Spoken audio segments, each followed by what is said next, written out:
بسم اللہ الرحمن الرحیم۔ عزیز طلبہ، آپ کا زیادہ وقت ظاہر ہے کہ نہیں لینا، صرف 5 منٹ میں اپنی بات پوری کر دیتے ہیں۔ مجھے اس سے حیا آتی ہے کہ حضرت قاری عبداللہ صاحب کی موجودگی میں کوئی بات کروں، لیکن امر واقعہ یہ ہے کہ جو آپ سے کل کہا تھا کہ ہم لوگوں کو عادت پڑی ہوئی ہے کہ موجود کو ناقدری اس کی کرنا، اور جو معدوم اور مفقود ہے اس کی کے لیے اتنی محنت کرنا کہ زندگی لگ جائے، اور جو قومیں زوال پہ ہوتی ہیں یوں ہی کرتی ہیں کہ موجود کی قدر نہیں کرنا اور معدوم اور مفقود کے لیے عمر گزار دینا۔ تو جو لوگ ہمارے دینی حلقوں میں اس ظلم کا شکار ہوئے ہیں، ان میں سے ایک بڑی شخصیت، کل انہوں نے آپ سے صحیح بخاری شریف پہ بات کی، اور اللہ کا شکر ہے ہمارے مولانا کاشف صاحب کہاں ہیں، انہوں نے فرمایا کہ علم کی بارش برس رہی تھی۔ وہ صحیح بخاری پہ اتنی زبردست چیزیں جانتے ہیں کہ انہیں آپ 10 گھنٹے بٹھا لیتے نا، کل تو 2 گھنٹے تقریباً گزرے۔ میں نے انہیں کہا ہے کہ کل پھر آپ بچوں کے ساتھ بیٹھیں اور انہیں بتائیں کہ یونیورسٹیز میں مقالے کس طرح لکھے جاتے ہیں، طلبہ مدارس میں کیسے لکھتے ہیں، کیا فرق ہوتا ہے۔ اگرچہ میں بنیادی طور پر اس بات کے خلاف ہوں کہ مغربی اور مشرقی نظام کو یکساں کیا جائے، اور اس لیے خلاف ہوں کہ ہم کسی سے کوئی کم نہیں ہیں۔ اگر وہ کوئی پی ایچ ڈی اور ڈاکٹریٹ کر لیتا ہے، مجھے حضرت مولانا سید ابو الحسن علی ندوی رحمۃ اللہ علیہ کی خدمت میں حاضری کا جو موقع ملتا رہا، تو آخری رمضان جو میں نے حضرت رحمۃ اللہ کے ساتھ گزارا، اور بس اس کے بعد کوئی ملاقات نہیں ہوئی، حضرت رحمۃ اللہ کا انتقال ہو گیا، تو حضرت رحمۃ اللہ علیہ نے ساری چیزیں مجھے لکھ کر دی۔ اللہ جانے ان کو یہ چیزیں کشفاً معلوم تھیں یا کیا تھا۔ قرآن کریم کی تفسیر ترجمہ کی اجازت انہوں نے باقاعدہ تحریر کر کے دی، تاکہ وہ فرمایا تھا کہ میں دے رہا ہوں تاکہ کل انکار کرنے والا انکار نہ کرے۔ پھر تصوف اور اس میں حضرت رحمۃ اللہ پورا خط لکھا جو چھپا ہوا بھی ہے، اور فرمایا کہ میں فلاں فلاں سلسلے سے اس طرح اجازت دیتا ہوں، اور پھر حضرت سید احمد شہید رحمۃ اللہ کے سلسلے میں اجازت مرحمت فرمائی، اسے بھی لکھ کے دیا۔ دنیا میں کوئی آدمی نہیں ہے جسے حضرت رحمۃ اللہ علیہ نے کسی بھی چیز میں اجازت تحریر فرمائی۔ 23 خلفاء تھے ان کے، اور جب حدیث کی اجازت کی باری آئی تو آخری جو 29 رمضان کو ویزے کی وجہ سے وہاں سے چل پڑا، تو آخری ملاقات میں جو باتیں کی، بہت ساری زندگی قیمتی باتیں کرتے رہے، لیکن مجھ سے فرمایا کہ آکسفورڈ اور کیمبرج دنیا کی بڑی سے بڑی یونیورسٹی کی ڈگری اس کا مقابلہ نہیں کر سکتی جو میں تمہیں حدیث کی اجازت دے رہا ہوں۔ یعنی حضرت رسالت مآب صلی اللہ علیہ وسلم کی وجہ سے فرمایا بڑی قوت اور شدت سے کہ دنیا کی بڑی سے بڑی ڈگری آکسفورڈ اور کیمبرج کی ڈگری اس کا مقابلہ نہیں کر سکتی جو میں تمہیں دے رہا ہوں۔ یہ اس لیے کہ ہم بچے کمتری کا احساس میں مبتلا ہوتے ہیں۔ ہم یونیورسٹی سے کہا بھائی وہ ڈاکٹریٹ کرتا ہے، ہمارے ہاں جو درس نظامی صحیح معنی میں کرتا ہے اسے اتنا پڑھنا پڑتا ہے کہ اسے کتنا پڑھا پی ایچ ڈی میں، اللہ نادرا یہ چیزیں۔ تو اس لیے جو بڑی سے بڑی چیز بھی ہے وہ ان چیزوں میں شمار ہوتی ہے۔ جو مشرقی علوم ہے نا، ان کو تو نتیجہ یہ نکلتا ہے مغربی علوم کو ساتھ ملانے سے نہ وہ پورا ہوتا ہے نہ یہ پورا ہوتا ہے۔ یہ پچھلے 30-40 سال سے چیزیں چل رہی ہیں، ہم دیکھ رہے ہیں اس کو کہ کوئی تو بہادر ایسا نکلے، کئی لاکھ میں ایک آدمی، لیکن وہ ڈاکٹر فرض کر لو بن گیا تو درس نظامی میں کوتاہی ہو گئی۔ اور درس نظامی میں وہ مولوی مفتی اچھا بنا، پھر وہ ڈاکٹر بنے اور مریضوں کو دیکھے، یہ کام نہیں ہوتے۔ تو ایک جہت پہ محنت کرنی چاہیے اور بھرپور صلاحیتیں اس پہ لگا دینی چاہیے۔ تو اس لیے ہم اگرچہ ان چیزوں کے خلاف ہیں، لیکن حضرت قاری عبداللہ صاحب نے جو مروجہ تعلیم ہے یہ بھی حاصل کی، اور اللہ کا شکر ہے انہوں نے قرآن پاک کی قراءت، حفظ، یہ سارا قاری عبدالرحیم صاحب، قاری رحیم بخش صاحب رحمۃ اللہ علیہ کے ہاں ہوا۔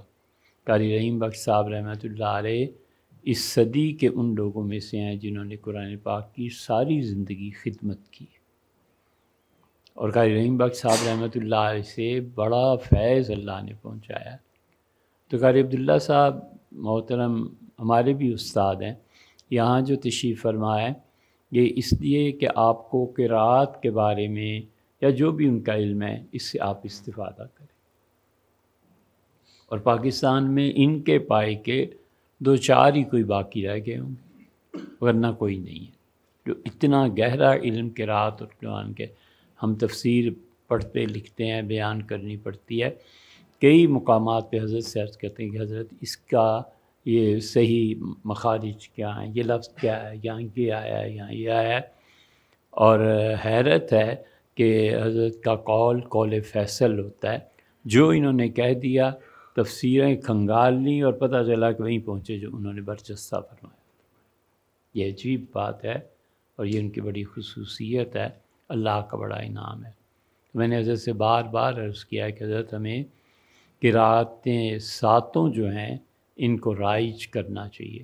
ہمارے ایک دوست ہیں، بات طویل ہو گئی، بس ان کا بھی بتاتا ہوں 1-2 جملوں میں۔ امریکہ میں ان کا بچہ حفظ کر رہا تھا، انہیں بڑا شوق تھا قراءتوں کا، سنتے رہتے تھے، تو مجھ سے کہنے لگے میں کیا کروں؟ ان کے اپنے بچے کو کہیں کہ نماز پڑھائے حفظ کے بعد اور کوئی ایسی قراءت پڑھے جو امریکہ میں نہیں پڑھی جاتی۔ تو آپ ہیں نا، مسجد آپ کی ذاتی ہوگی، کوئی پرواہ نہیں، کیا کرے گا کوئی؟ کچھ بھی نہیں، جھک مارے گا۔ ہمارے یہاں پنڈی میڈیکل کالج کے ایک ڈاکٹر آئے تھے، 3-4 ڈاکٹر، تراویح پڑھی تو حضرت کے صاحبزادے ہیں، انہوں نے کوئی اور قراءت پڑھی، تو انہوں نے جا کے اگلے دن شور مچایا میڈیکل کالج میں کہ یہاں ایک فرقہ پیدا ہوا ہے، اور میں تو حیران ہوں، وہ قرآن کو بگاڑ کر پڑھ رہے تھے، لوگوں اس کا نوٹس لو، یہ کرو وہ کرو، پولیس میں فون ہو گئے ہر جگہ۔ تو میں سنتا رہا خاموشی سے کہ جو کچھ بھی کر رہے ہیں، لیکن جب وہ علماء سے بعضوں نے رجوع کیا کہ یہ اس طرح کی بات ہو رہی ہے، علماء آپ کیا کہتے ہیں؟ انہوں نے کہا یہ بھی قراءت ہے۔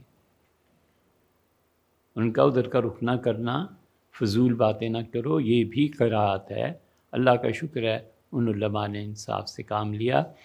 تو اس وقت اس پائے کے قاری، تو میں نے حضرت سے بھی بار عرض کیا اور سب کو، آپ کو بھی کہتا ہوں کہ قراءتوں میں جو بھی قراءت ہے حفظ کے علاوہ بھی کوئی قراءت پڑھو، اور ہمیں عام نمازوں میں بھی وہ ہونی چاہیے۔ ہمارے یہاں قاری صاحب نماز پڑھاتے ہیں، انہیں کہہ رکھا ہے کہ جاہری جو نمازیں ہیں ان میں کسی اور کی قراءت بھی پڑھیں، تراویح میں بھی پڑھیں، تاکہ لوگوں میں یہ شعور اور آگاہی پیدا ہو کہ قرآن کریم روایت حفصی نہیں ہے رحمہم اللہ، بلکہ ان کے علاوہ بھی قرآن۔ تو قاری صاحب آپ سے بات کریں گے، یہ بھی قرآن کریم کی نشر کے لیے اللہ کرے گا کبھی ایسا وقت آئے گا کہ ہمارے ہاں ساری قراءتیں پڑھی اور پڑھائی جائیں گی انشاءاللہ۔ قاری صاحب کو اللہ تعالی سلامت رکھے، ہم نے انہی سے پڑھا ہے، میں نے بھی حضرت سے ہی پڑھا ہے، اللہ تعالی سلامت رکھے انہیں، اور خدا تعالی ان کا فیض عام کرے۔ ایسے بندے روز روز نہیں ملتے، تو امید ہے آپ ان کی قدر کریں گے انشاءاللہ۔ معذرت خواہ ہوں کہ بے ادبی کی ان کی موجودگی میں اتنی طویل گفتگو کی۔ قاری صاحب اس مدرسے کے محسن بھی ہے، آپ کو شاید حیرت ہو یا آپ سوچیں مدرسے نے ان کا 46 لاکھ اب تک دینا ہے۔ ان کا جو سرمایہ پونجی، ایک مکان بیچنا، اس کا پیسہ، میں نے جب بھی کہا حضرت نہیں ہے مدرسے میں پیسے، ان کے یہ لو، بہت بڑی خدمت، بہت بڑا حصہ ہے۔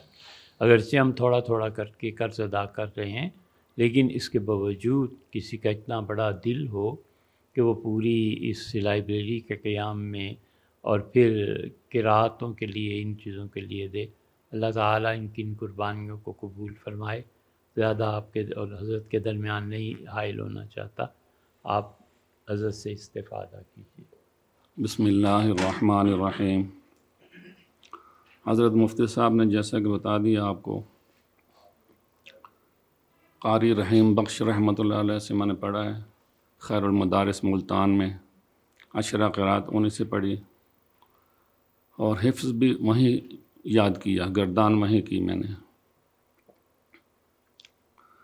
تو جب میں ادھر سے پڑھ کے فارغ ہوا تو پھر میں ادھر اسلام آباد میں تراویح میں قرآن سنانے کے لیے آ گیا۔ ادھر قرآن سنایا تو پھر اس وقت سے پھر ادھر ہی ہوں، مجھے واپس نہیں جانے دیا ان لوگوں نے۔ اس وقت سے پھر ادھر ہی 45 سال ہو گئے اب۔ چھوٹے چھوٹے بچوں کو قرآن پڑھانے پہ یہ ساری زندگی میں نے لگا دی ہے اب تک کی۔ اب تھوڑا بڑھاپا ہو گیا ہے، اب وہ زیادہ کام نہیں ہوتا میرے سے۔ میں سمجھتا ہوں بچوں کی حق تلفی ہوتی ہے، ان کا نقصان ہوتا ہے، پھر وہ حفظ کی کلاس میں نے چھوڑ دی پڑھانی۔ ایک چھوٹا سا مدرسہ بنایا ہوا راول پنڈی میں، جامعہ عبداللہ بن مسعود کے نام سے، بچے میرے وہاں پڑھا رہے ہیں۔ اب میں یہاں نگرانی کرتا ہوں، یہاں بھی حفظ کا مدرسہ ہے تو یہاں میں نگرانی کرتا ہوں اس شعبے کی۔ روزانہ ادھر آتا ہوں، شام کو جاتا ہوں۔ باقی یہ جو بیان کرنا ہے تو میں نے کبھی کیا نہیں ہے، چھوٹے چھوٹے بچوں کو پڑھانے کا ہی ساری زندگی وہ کیا ہے۔ اب آپ ہی میرے سے پوچھیں گے تو میں بتا دوں گا۔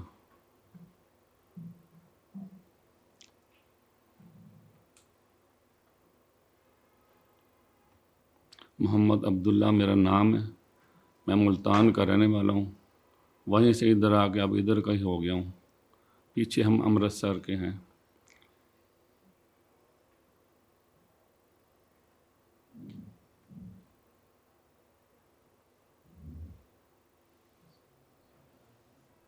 کوئی بات آپ پوچھنا چاہیں تو پوچھ لیں، پھر میں بولوں گا۔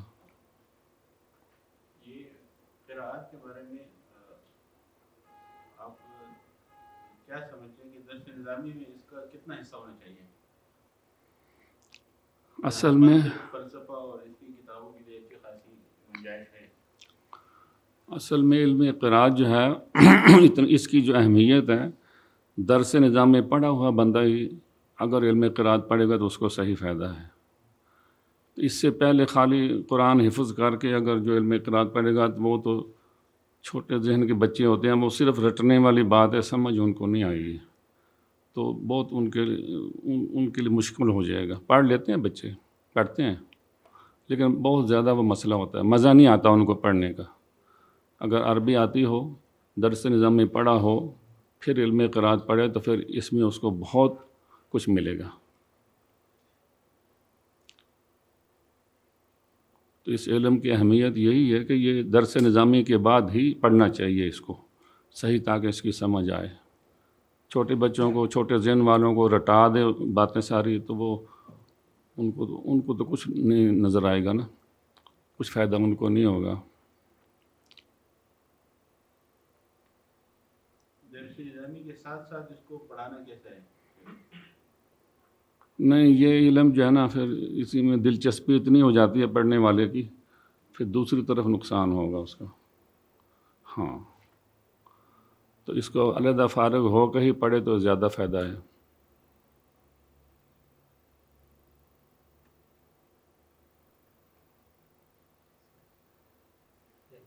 قرأت کے استاد کے لیے کس انداز میں قرأت کرنا چاہیے جس سے بچوں کو زیادہ فائدہ ہو؟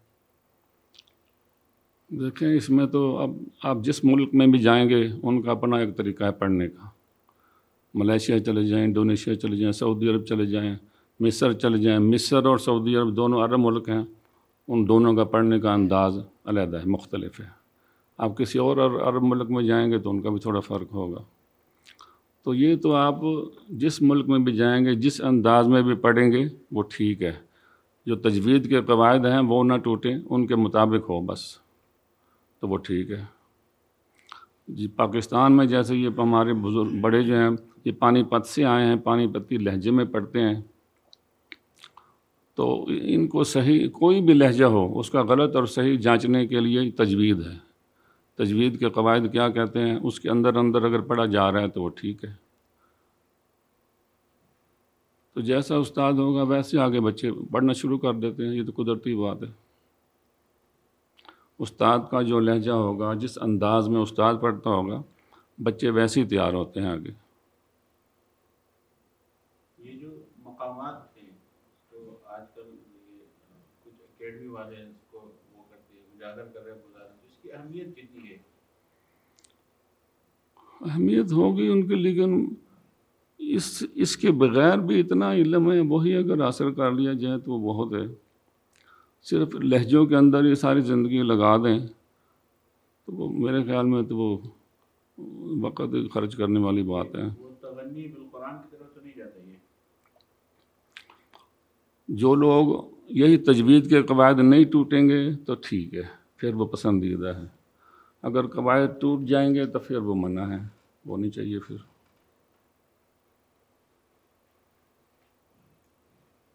یہ قرات کا مختصر اگر کیا بولتے ہیں وہ تعارف ہو جائے، قرات عشرہ. ہمارے تو ساتھی قرات سے نابلد ہیں، ہم فقہ اور عربی لغت اس سے تعلق ہے. اکثر بات قرات نہیں ہے، بس قرات کے بارے میں کچھ سنا ہے. تو حقیقت ہے اگر کچھ یہ قرات سبع کیا ہے اور قرات عشرہ کیا ہے، اس کے بارے میں اگر آپ کچھ بتا دیں وضاحت ہو جائے گی. تو دیکھیں، قرات ویسے تو پڑھنے کو کہتے ہیں، قراءت جمع قراءات زیادہ ہوں تو. 7 قراءات یہ متواتر 7 قراءتیں ہیں، اور 3 قراءتیں اور ہیں وہ مشہور ہیں، وہ بھی قرآن ہی ہیں. قرآن اسی کو کہتے ہیں جو تواتر سے ثابت ہو یا وہ شہرت سے ثابت ہو. وہ 3 قراءتیں جو ہیں وہ مشہور ہیں، وہ بھی ان کو بھی نماز میں پڑھنا ٹھیک ہے. اور 7 قراءتیں جو ہیں، امام شاطبی نے 7 قراءتوں میں یہ اپنا قصیدہ لکھا ہے، تو جس کی وجہ سے یہ 7 کا لفظ مشہور ہو گیا. تو قراءتیں تو اس سے بھی زیادہ ہیں، 20 22 25 قراءتوں پر کتابیں لکھی ہیں علماء نے. تو 7 کا عدد ویسے مشہور ہو گیا یہ. تو وہ 7 قراءتیں ہمارے پاس موجود ہیں، امام شاطبی کی بیان کردہ، اور امام جزری نے 10 قراءتیں بیان کی ہیں. تو یہ جو 7 قراءتیں ہیں یا 10 قراءتیں ہیں، ہم جو یہاں قرآن مجید پڑھتے ہیں روایت حفص میں، تو یہ امام عاصم کے قراءت ہے. روایت حفص امام عاصم کے 2 راوی ہیں، ان کی ہمارے پاس روایتیں موجود ہیں. پہلے ابو بکر ہیں، شعبہ بھی کہتے ہیں ان کو، اور دوسرے راوی حفص ہیں. حفص والی جو ہے یہ روایت پورے دنیا میں پڑھی جاتی ہے. اب کوئی بھی ملک ایسا نہیں ہوگا جہاں اس کے پڑھنے والے نہ ہوں.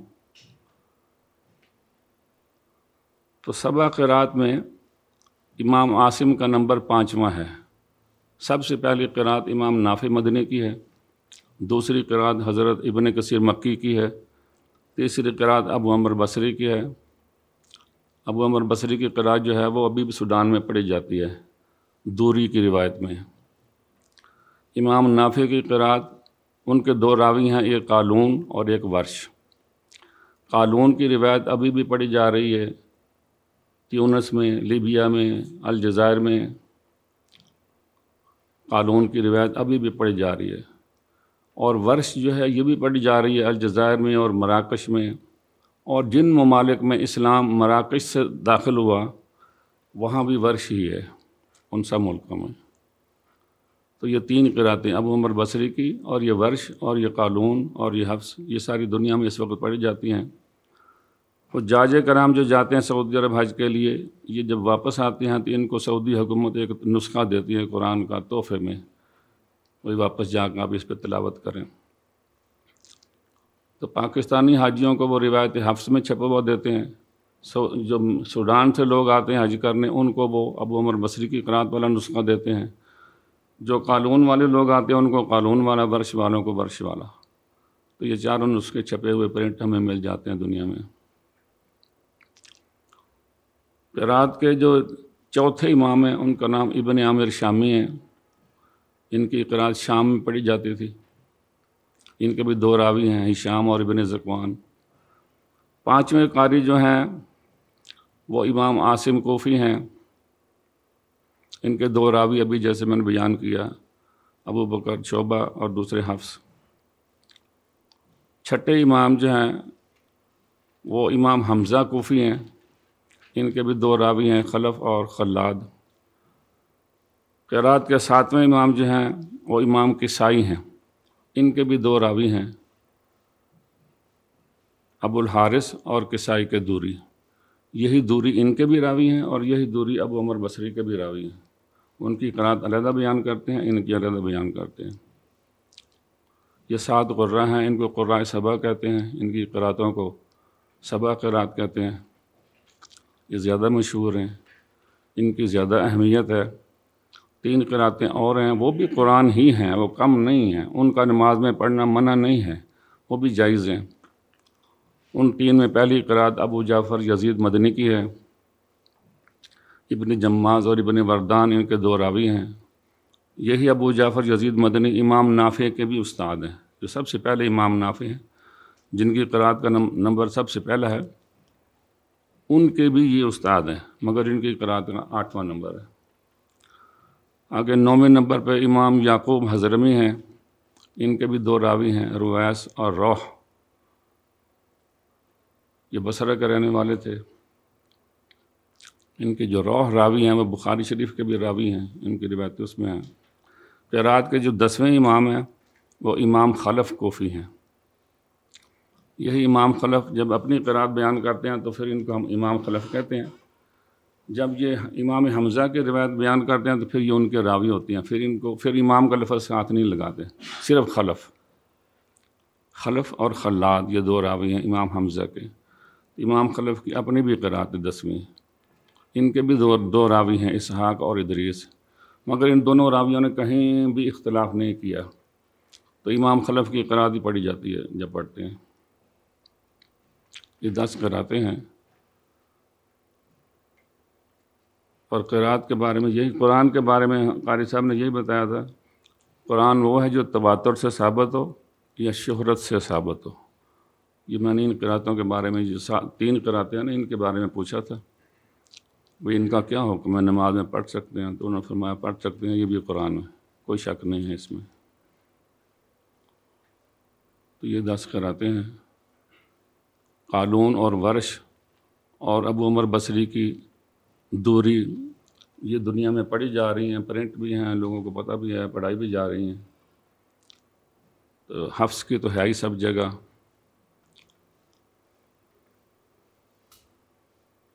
حفظ کے دوسرے جو ساتھی ہیں ابو بکر، انہوں نے ایک دفعہ اپنے استاد سے امام عاصم سے پوچھ لیا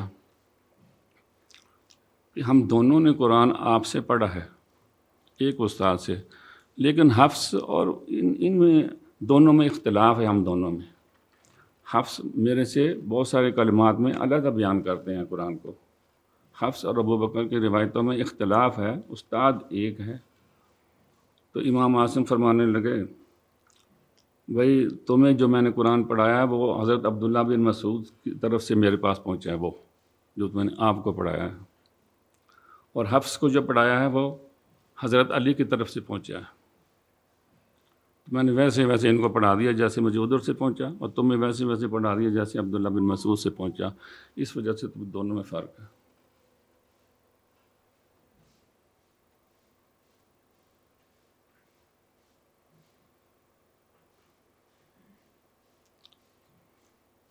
حضرت قاری صاحب سے میں نے ایک دن پوچھ لیا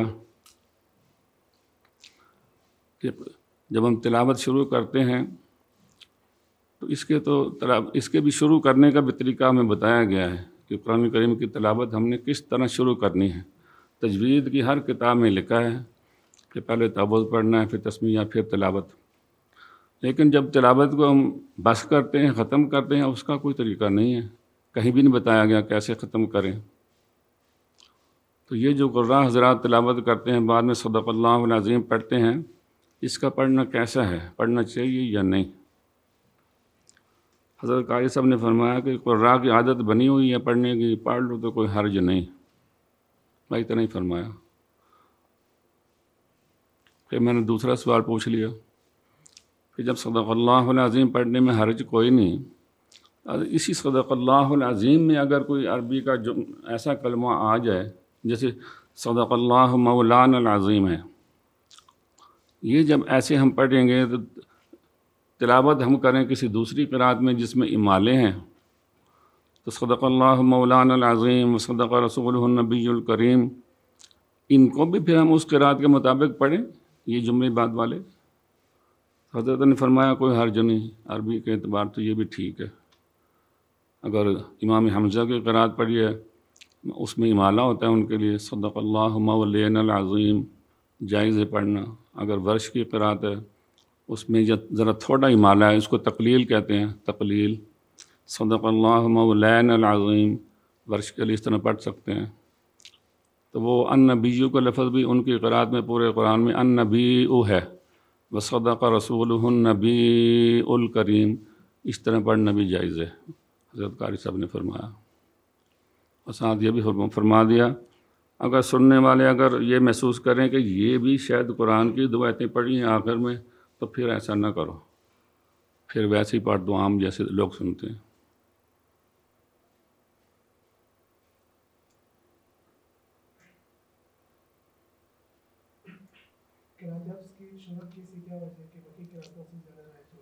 ہاں جی، روایت حفظ کے رائج ہونے کی جو زیادہ وجہ ہمیں نظر آتی ہے، امام حفظ جو تھے امام عاصم کے لے پالک بیٹے تھے، ان کی والدہ سے حضرت امام عاصم نے شادی کی تھی، یہ پہلے والے خاوند سے تھے یہ، تو ان کی ساری تربیت بھی امام عاصم نے کی ہے، ان کو پڑھایا بھی انہوں نے خود ہی ہے۔ ہم جن کی فقہ پہ عمل کرتے امام اعظم ابو حنیفہ، وہ بھی امام عاصم کے شاگرد ہیں، انہوں نے بھی قرآن انہی سے پڑھایا، حفظ کے وہ ساتھی بھی تھے۔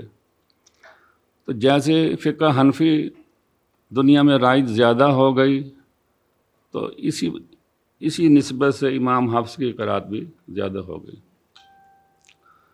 یعنی یہ کہ یہ سارے امام حفظ اور امام اعظم ابو حنیفہ یہ کلاس فیلو ہیں نا، کٹھے قرآن پڑھا ہے۔ امام ابو حنیفہ بھی راوی ہیں امام عاصم کے قرأت بیان کرنے میں، لیکن ان کی زیادہ زندگی ادھر لگ گئی فقہ کی طرف، تو پھر یہ دو قرأتیں جو ہے نا حفظ اور شعبہ والی یہ عام ہو گئیں۔ تو حفظ نے ساری زندگی قرآن ہی پڑھایا ہے، روایتیں کم بیان کی ہیں۔ محدثین کا اجماع ہے اس بات پہ کہ امام حفظ جو ہیں وہ حدیث بیان کرنے میں ان کا ذرا دماغ کمزور ہے، مانی نہیں جاتی بات۔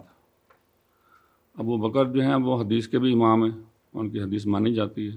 انہوں نے زیادہ قرآن پڑھایا امام حفظ نے ہر جگہ رج کے، تو ان کی وہ پھر عام ہو گئے، فقہ حنفی عام ہونے سے پھر یہ بھی عام ہو گئے زیادہ، یہ وجہ ہو گئی۔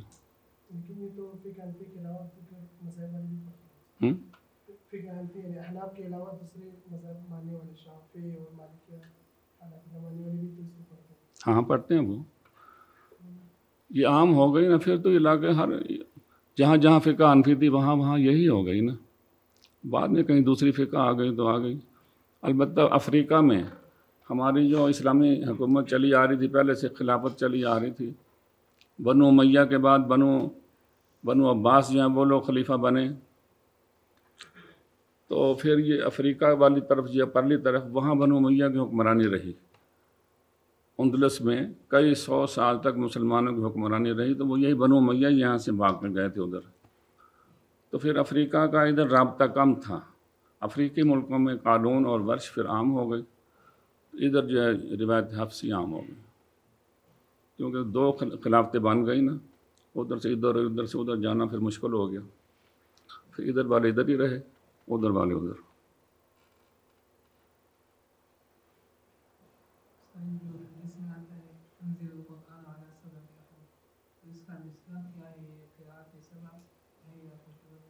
نہیں، اس سے 7 قرأتیں مراد نہیں ہیں، بہت علماء نے بتایا یہ 7 احرف سے 7 قرأتیں مراد نہیں ہیں، اور اس کے کچھ 40 اقوال ہیں اس کے مختلف، تو قرأتیں تو اس سے کم ہوں یا زیادہ ہوں اس سے ان کا تعلق نہیں ہے، اس سبا سے۔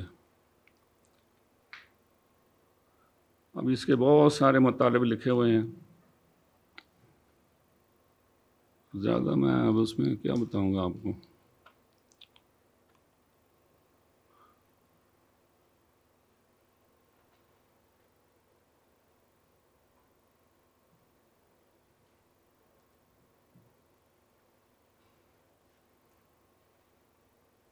اور کوئی بات پوچھنی ہوگی؟ اقامت کے جو کلمات ہیں اس کی اعراب کے لحاظ سے ادائیگی کی کیا صورت ہوتی ہے؟ جیسے اقامت کیا کلمات خاص طور پر اللہ اکبر، اللہ پڑھیں گے، ہاں اس میں اذان میں تو اللہ اکبر اللہ اکبر یہ 2 دفعہ کہنا ہے، اور حمزہ کے اوپر زبری پڑھیں گے، فتح پڑھیں گے، را کو ساکن رکھیں گے، اللہ اکبر اذان میں اس طرح کہنا چاہیے۔ اگر کوئی اللہ اکبر را کے اوپر زبر پڑھ لے، حمزہ کی حرکت ہٹا دیں، پھر بھی ٹھیک ہے، زبر بھی ٹھیک ہے، سب سے بہتر را کا ساکن ہونا ہمیں سماع کے لحاظ سے اسی طرح ثابت ہے۔ اور یہ جو تیسری صورت ہے اللہ اکبر یہ صحیح نہیں ہے، اس کو نہیں پڑھنا چاہیے، وہ 2 والی ٹھیک ہے۔ یہ حرمین کی اذانوں میں بھی تقریباً میرا خیال یہ تیسری والی ہے، اللہ اکبر اللہ۔ ہاں لیکن دیکھیں اب علماء نے جو لکھا ہے وہ تو یہ ہے، کرنے کو تو پھر اور اس کو دیکھ کے پاکستان میں بھی جگہ جگہ یہ رائج ہو گئی، ہاں یہ سننے کو بہت ملتا ہے۔ جی سننے کو تو ملتا ہے وہ، لیکن جو سماع کے لحاظ سے یوں ثابت ہے نا تو پھر وہ یوں ہی اس طرح اقامت کہتے ہیں، حی علی الصلاۃ 2 دفعہ کہنا ہے اقامت میں، تو حی علی الصلاۃ یہ بھی صحیح نہیں ہے، حی علی الصلاۃ اس طرح ہی کہنا چاہیے، حی علی الفلاح ہاں کو ساکن رکھیں اور 2 دفعہ کہیں۔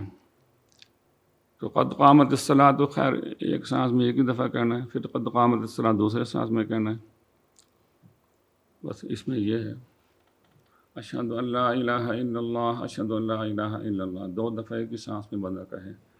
اقامت میں تو ایسے ہے، اور اذان میں ایسے ہے اللہ اکبر اور اللہ اکبر، فقہ کی کتابوں میں اور ایسے لکھا ہوا ہے۔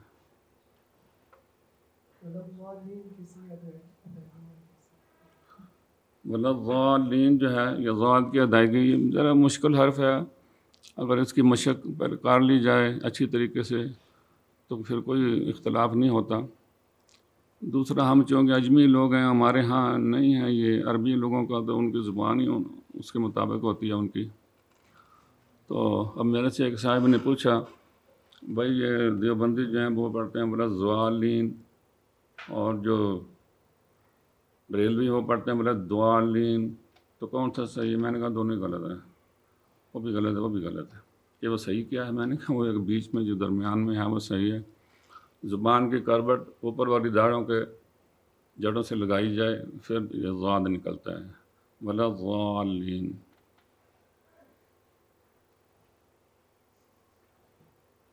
لفظ اللہ میں اللہ اکبر نماز کے دوران، ہاں جی اللہ اکبر نماز کے دوران ہاں لفظ اللہ کو پڑھتے ہوئے علماء بعض یہ جو کڑے زبر اس کو کھینچتے ہیں، بعض منع کرتے ہیں۔ ہاں وہ لکھا تو یہی ہے، ابھی اگر اس میں مد کر لے امام تو وہ بھی جائز ہے، یہ لکھا ہوا ہوتا ہے، مگر ہمارے مفتی صاحب جان وہ کہتے ہیں نہیں، یہ کہتے ہیں سارے اللہ اکبر ایک طریقے سے کہنی چاہیے، مد نہیں کرنا چاہیے نماز میں۔ ہاں مثال کے طور پر کھینچنے کی بھی کیا ہے، خصوصاً جب سجدے سے کوئی قیام کے لیے اٹھے۔ ہاں اللہ اکبر میں کوئی حرف مدہ نظر نہیں آ رہا ہے، اللہ کے لام کے بعد ہے نا الف،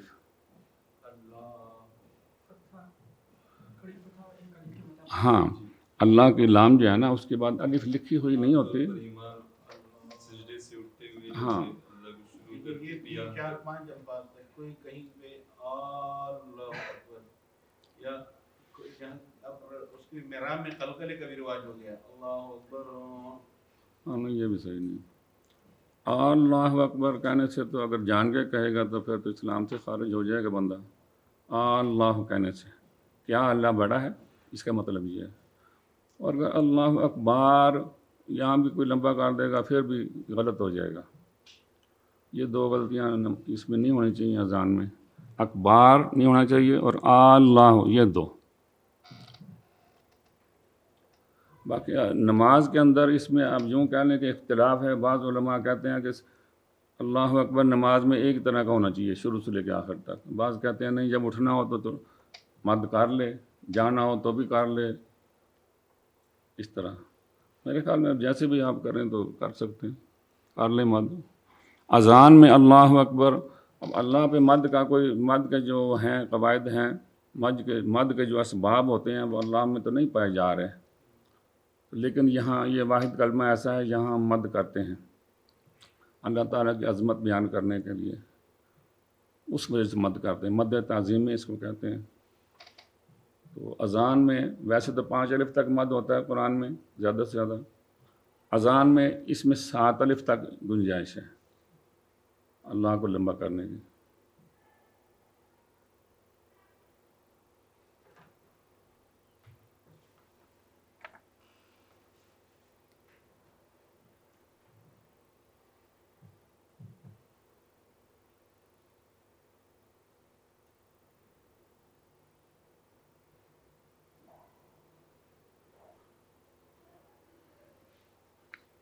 یہ ساتھی کسی نے لکھا ہے کہ تجوید کا مشہور قاعدہ ہے کہ جب نون ساکن اور نون تنوین کے بعد با آ جائے تو اسی صورت میں اقلاب کیا جائے گا، جیسے مم بینی ایسے.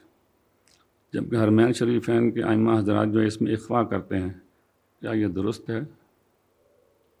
یہ ویسے میں نے شرین کی تلاوت اکثر سنتا ہوں، وہ یہ اس طرح میم بینی میں وہ نہیں کرتے، نون کو میم سے تبدیل نہیں کرتے، میم کو نہیں کرتے. میں نے یہ قاعدہ وجوبی ہے، جوازی ہے یا نہیں، یہ قاعدہ یہی ہے، اقلاب کیا جائے گا، نون کو میم سے بدل دیا جائے گا. مم باخیلہ، تو اگر اسی کا نام اخفا رکھنا ہے اسی اقلاب کا ہی تو وہ ٹھیک ہے. پھر کسی قرات کی وجہ ہو سکتی ہے؟ نہیں کسی قرات میں اس طرح واضح ہوا نہیں، قرات کا ایسا اختلاف نہیں ہے کوئی بھی. اسی سے ملتے جلتے ایک سوال ہے کہ اس میں ہم قواعد کا اعتبار کریں گے یا وہاں جو اہلی زبان ہے ان کا اعتبار کریں گے؟ کیونکہ قواعد کے ایجاد تو بعد میں ہوا، عربی لغت تو پھر اگر اہلی زبان. ہاں نہیں وہ ٹھیک ہے، مگر جو زبانی ہوتی ہیں ان میں بھی وقت کے ساتھ ساتھ تبدیلی آتی رہتی ہے. اب ایک صاحب مجھے کہنے لگے بھی وہاں عمرہ کر کے آئے، عربی جانتے تھے، کہنے لگے مصر کے جو لوگ ہیں نا وہ جیم کی جگہ گاف بولتے ہیں، جیم کی جگہ مصر والے. میں نے کہا اگر ایسی اہل زبان کو اہمیت دینی ہے تو پھر اس کو کہنا تھا نا اذا جاء نصر اللہ پڑھ کے سنائے. اذا گا نصر اللہ پڑھتا ہے یا جہاں پڑھتا ہے، کیا پڑھتا ہے پتہ چلے. تو اس طرح اہل زبان کے اندر بھی کئی غلطیاں رائج ہو جاتی ہیں، تو ہم قرآن میں تو نہیں لائیں گے ان کو. یہ جو حضرت عثمان رضی اللہ عنہ نے مطلب مذہب کو جو وہ کیا تھا تیار، تو مطلب صبر قرات میں سے کس کی رعایت مطلب اس میں وہ کی گئی تھی؟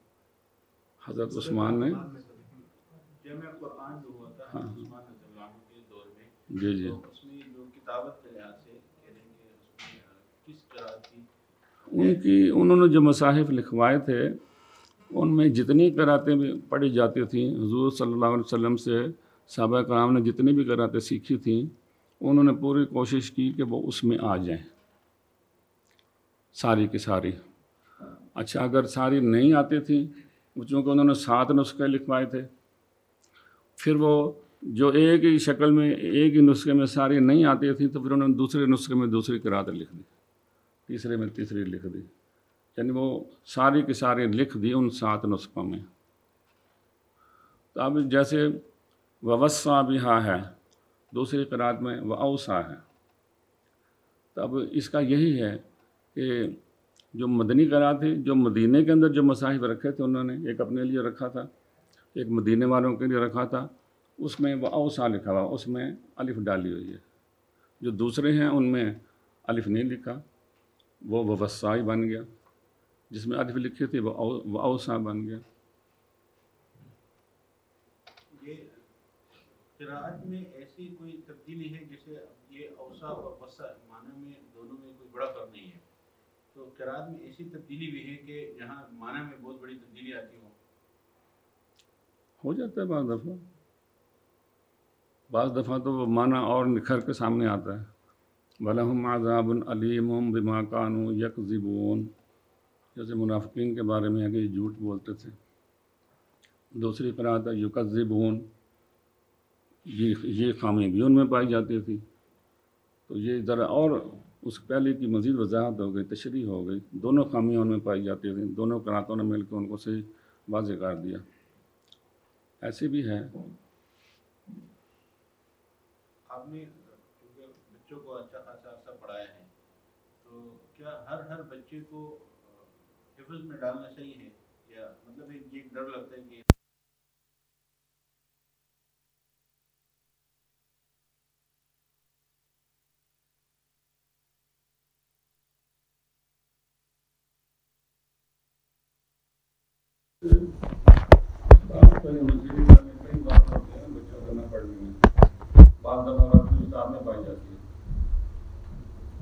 استاد صحیح ہو تو بچہ 2-3-4 مہینے میں پتہ چل جاتا ہے کہ پڑھنا یا نہیں پڑھنا، تنگ کرے گا یا آرام سے پڑھے گا یا نہیں پڑھے گا، بغیر کے درمیان میں وغیرہ پتہ چل جاتا ہے. تو 3-4 مہینے کے بعد 5 مہینے بعد فیصلہ کر، حال تو چلو 1 سال تو فیصلہ کر لینا چاہیے کہ اس کو لگائیں گے یا نہ. ایک بچہ کمزور ہے، ذہین نہیں ہے، کم ذہین ہے بیچارہ، تو لگا تو رہتا ہے نہیں ہوتا، استاد بھی کوشش کرتا نہیں ہوتا، تو نہیں کرانا چاہیے، تکلیف نہیں دینی چاہیے، بس کر ہونا چاہیے. چلیے عثمان رضی اللہ تعالیٰ کے دور میں جو قرآن مجید کو جمع کیا گیا، ان کی وجہ یہی تھی کہ حضرت حذیفہ بن یمان رضی اللہ تعالیٰ کا جو سفر ہوا اور وہاں پر لوگ مختلف قراتیں کرتے تھے، ان کو یہ ڈر ہوا کہ بعد میں لوگ اس کو تبدیل کریں گے.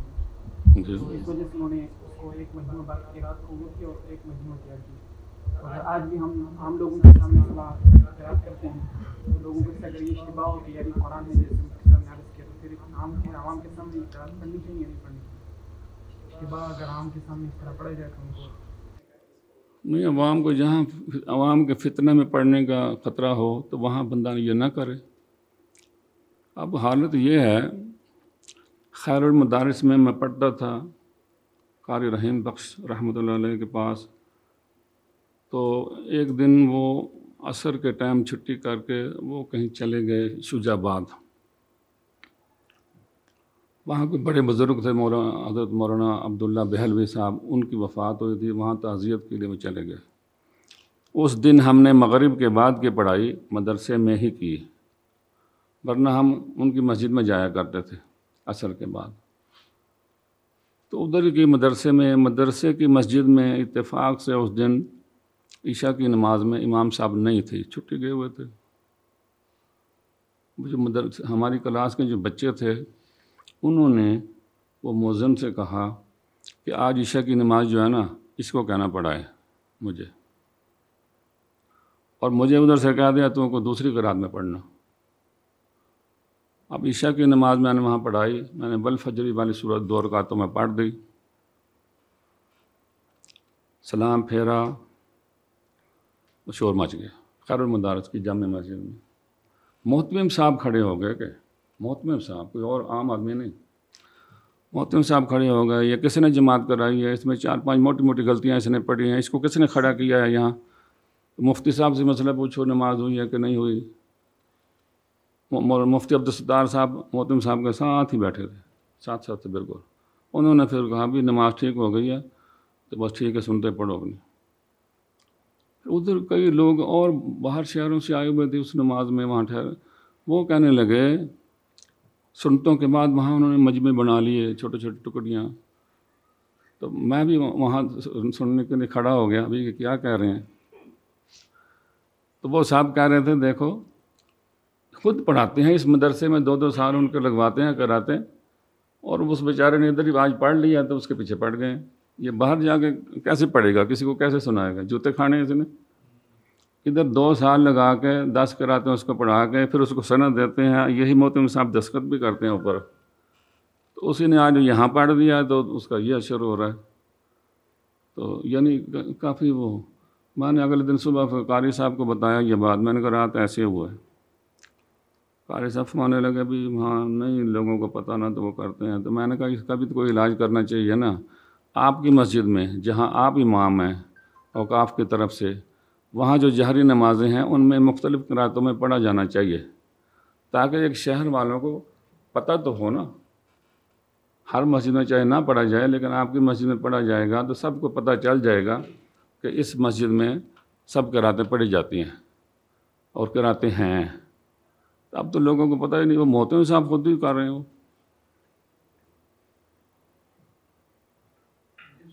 بچے کو کس عمر میں داخل کرائیں اس کے لیے، اور بڑی عمر میں قرآن مجید حفظ کرنا کیسے ہے؟ مناسب ترین عمر بچے کی حفظ کے لیے اگر شروع کرانا ہے تو 10 سال ہے. اس سے پہلے بھی نہیں کرانا چاہیے اور پھر 12-13 سال کے بعد بھی نہیں کرانا چاہیے. ہاں ہاں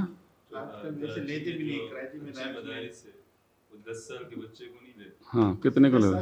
7 سال 8 سال، یعنی 7 سال نازل مدرسے والے 4 سال سے پہلے بچہ نہیں لیتے، 4 سال سے اگر کچھ بڑھ جائے تو بھی نہیں لیتے، وہ تو 4 سال والے ہی لاؤ.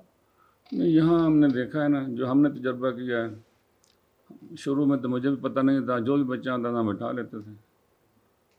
تو پھر لیکن وہ جو زیادہ چھوٹی عمر کے بچے بٹھاتے ہیں نا، وہ پھر ان کا وقت زیادہ لگتا ہے حفظ پہ، ہو جاتا ہے ان کا وقت، پھر 8-9 سال لگ جاتے ہیں حفظ کرنے پہ.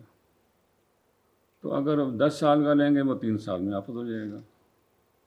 5 جماعت پڑھا ہو، 10 سال عمر ہو، حفظ شروع کرے 2-2.5 سال میں ختم، 3 سال میں فارغ، پھر آگے 8ویں جماعت میں اس کو داخلہ مل جاتا ہے، سکول بھی پڑھنا ہوتا. تو چھوٹے بچوں کو لگائیں تو وہ تو نورانی قاعدے پہ حساب لگا دے گا. پھر آج کل یہ بھی ہے نا، بچوں کو مارنا نہیں ہے، ڈانٹنا نہیں ہے، کچھ نہیں کرنا، تو ایسے ہی پڑھانا ہے میٹھا میٹھا، تو بڑا مشکل ہو گیا بچوں کو پڑھانا. یہ بھی ایک موضوع ہے، اس کے بارے میں آپ کیا؟ اب پہلے تو یہ تھا نا، اب میں تو یہ سمجھتا ہوں میرے استاد بھی واپس آ جائیں دنیا میں اور دوبارہ پڑھائیں، نہیں پڑھا سکیں گے جیسے یہ حالات، بہت مشکل ہے. نہیں دیکھو نا، کوئی سرسری تو نہیں پڑھانا قرآن بچوں کو، ان کے ہر حرف کا تلفظ اور یہ اور وہ چھوٹی چھوٹی چیزیں، یہ غنہ بھی کم زیادہ نہیں کرنا پورے قرآن میں، یہ چیزیں. اور پھر عجمی علاقے ملکوں کے بچے، عرب کے بچے ہوں نا، ان کے تلفظ پہلے سے صحیح ہوتے ہیں پیدائشی. ان کے تو ہمارے تو نہیں ہے نا، ان کو ہم کیسے پورا قرآن صحیح طریقے سے وہ کروائیں گے؟ تو جن مدارس میں یہ ہو رہا ہے وہ کرا رہے ہیں، پھر وہ نمائش کے لیے بچوں کو پیش بھی کرتے ہیں کہ یہ دیکھو. اب 100 بچہ ہو تو ان میں 2-4 تو زیادہ ذہین ہوتے ہی ہیں، وہ ہو جاتے ہیں. مجموعی بات جب کریں گے پھر وہ نہیں ہوتا. تو بہترین عمر 10 سال کی ہے. یہ 14-15 سال عمر کے بعد بھی جو ہے نا یہ بڑا مشکل ہے، پھر نہیں ہوتا. پھر بچے استاد کی پوری بات مانتے نہیں، وہ استاد سے وہ اخذ نہیں کرتے جو چیزیں اس سے لینی ہیں، وہ اپنی بھی منمانی پھر بیچ میں کرتے ہیں. بعض لوگ لاتے ہیں 10 جماعت پڑھا کے، پھر بڑا مشکل ہے ان کو پڑھانا، نہیں پڑھتے بچے. اور بہت چھوٹے بھی جن کو سمجھ ہی کچھ نہ آئے، پھر استاد بار بار سمجھائے، پھر غصے میں آ کے مارے گا. اب اس جب پروگرس بھی پوچھنی ہے تو کیا کرے استاد پھر. 10 سال بڑی عمر میں کرنا چاہے تو ٹھیک ہے کرے، اگر اس کے بعد ٹائم ہے. لیکن بڑی عمر میں جا کے پھر وہ جو یکسوئی چاہیے نا اس کے لیے، حفظ کے لیے سارا دھیان ادھر ہی چاہیے. بڑی عمر میں پھر وہ نہیں ہوتا، یکسوئی وہ ملتی نہیں ہے، پھر وہ ہوتا نہیں ہے. جب ہو بھی جاتا ہے تو ادھورا کچا پکا. تو یہ جو عمر ہے 10 سال سے پہلے والی زیادہ چھوٹی عمر جو وہ بھی نکال دیں. 10 سال والی مناسب عمر ہے، بچہ بات سمجھتا ہے، اپنی منمانی بھی نہیں کرتا. بچہ جو ہے ابھی 14-15 سال کا ہوگا، اپنی منمانی بھی کرے گا پھر وہ.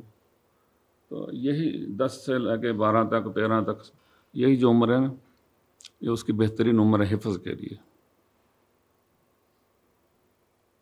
بچیوں کو حفظ کرانا،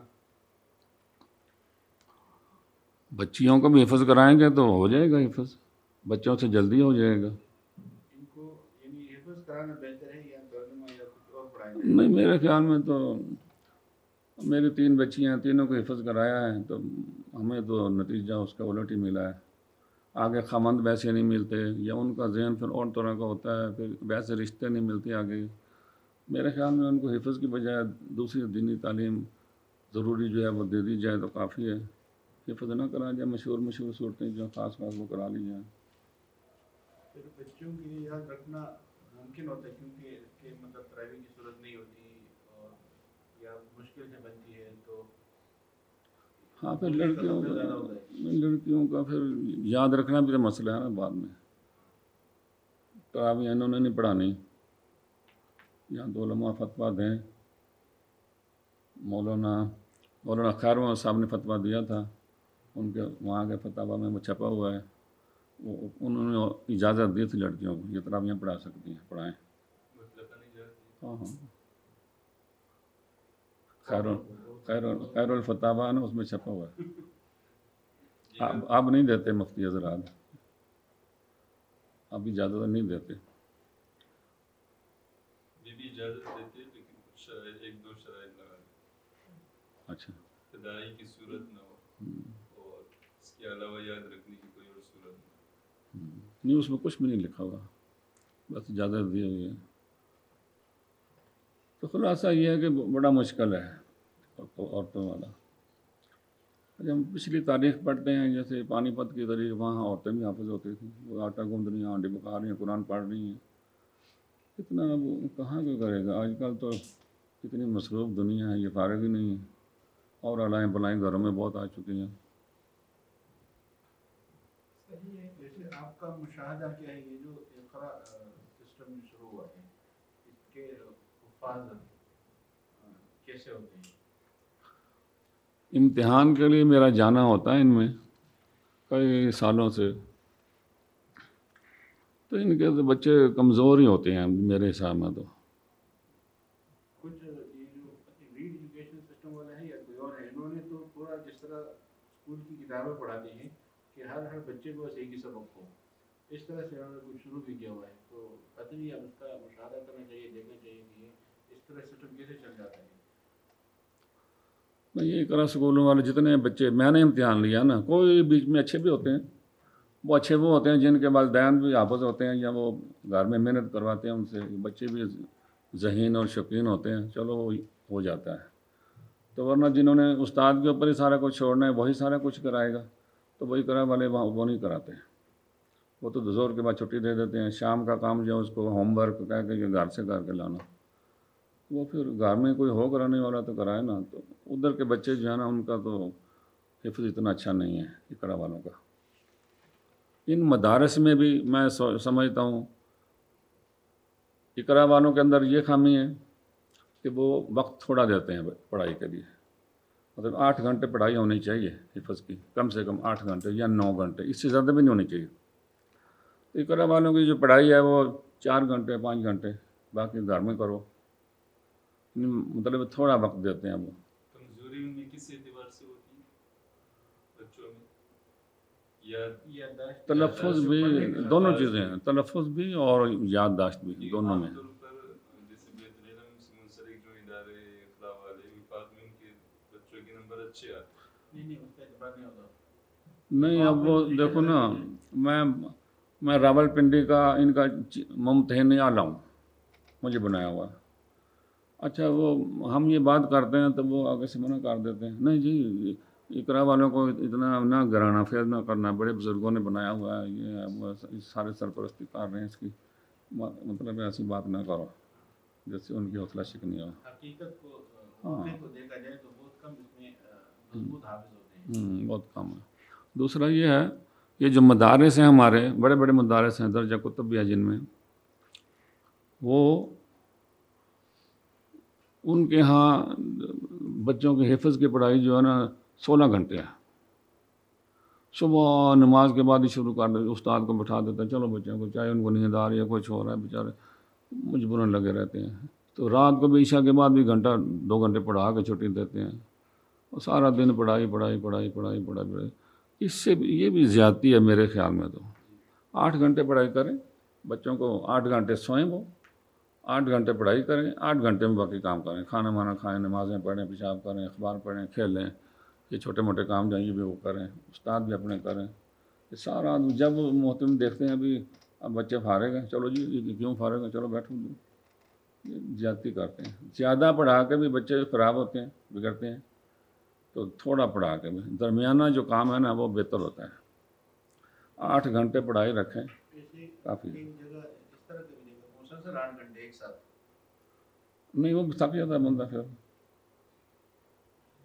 بظاہر میں حفظ میں گیا تھا FSC کے بعد، یعنی 17-18 سال کی عمر میں خود شوق سے گیا، لیکن وہاں کا نظام سے وہ صبح فجر کے بعد بیٹھ جاتے تو 11 بجے تک دماغ کرتا تھا، کام پڑھتے تھے، اس کے بعد پھر ایسے ہی ہلتے تھے. تو اب وہ بچے جو صبح 8 سے بیٹھے ہوئے ہیں عصر تک مسلسل، بیچ میں صرف 15 منٹ کا وقفہ، 20 منٹ کا وقفہ آتا ہے تھوڑا کر کے، تو ان کا پتہ کیا حالت ہوگی؟ نہیں وہی نا، یہ اعتدال جب تک نہیں ہوگا کام صحیح نہیں ہوتا. کسی بھی کام میں کمی یا زیادتی یہ پھر نقصان دیتی ہے. ظہر کا دوپہر کا جو ہے نا آرام، یہ بڑا ضروری ہے اس کے لیے، دماغ کی صحت کے لیے. صبح پڑھائی کرے 4-5 گھنٹے، پھر بعد میں کھانا مانا تھوڑا سا آرام آدھے گھنٹے کا، پھر ظہر کی نماز، پھر اس کے بعد پڑھائی کرے. مسلسل پھر وہ تھک جاتا ہے، ذہن پھر اکتا جاتا ہے، وہ بھولا ہوا بھی پڑھا ہوا بھی بھول جاتا ہے.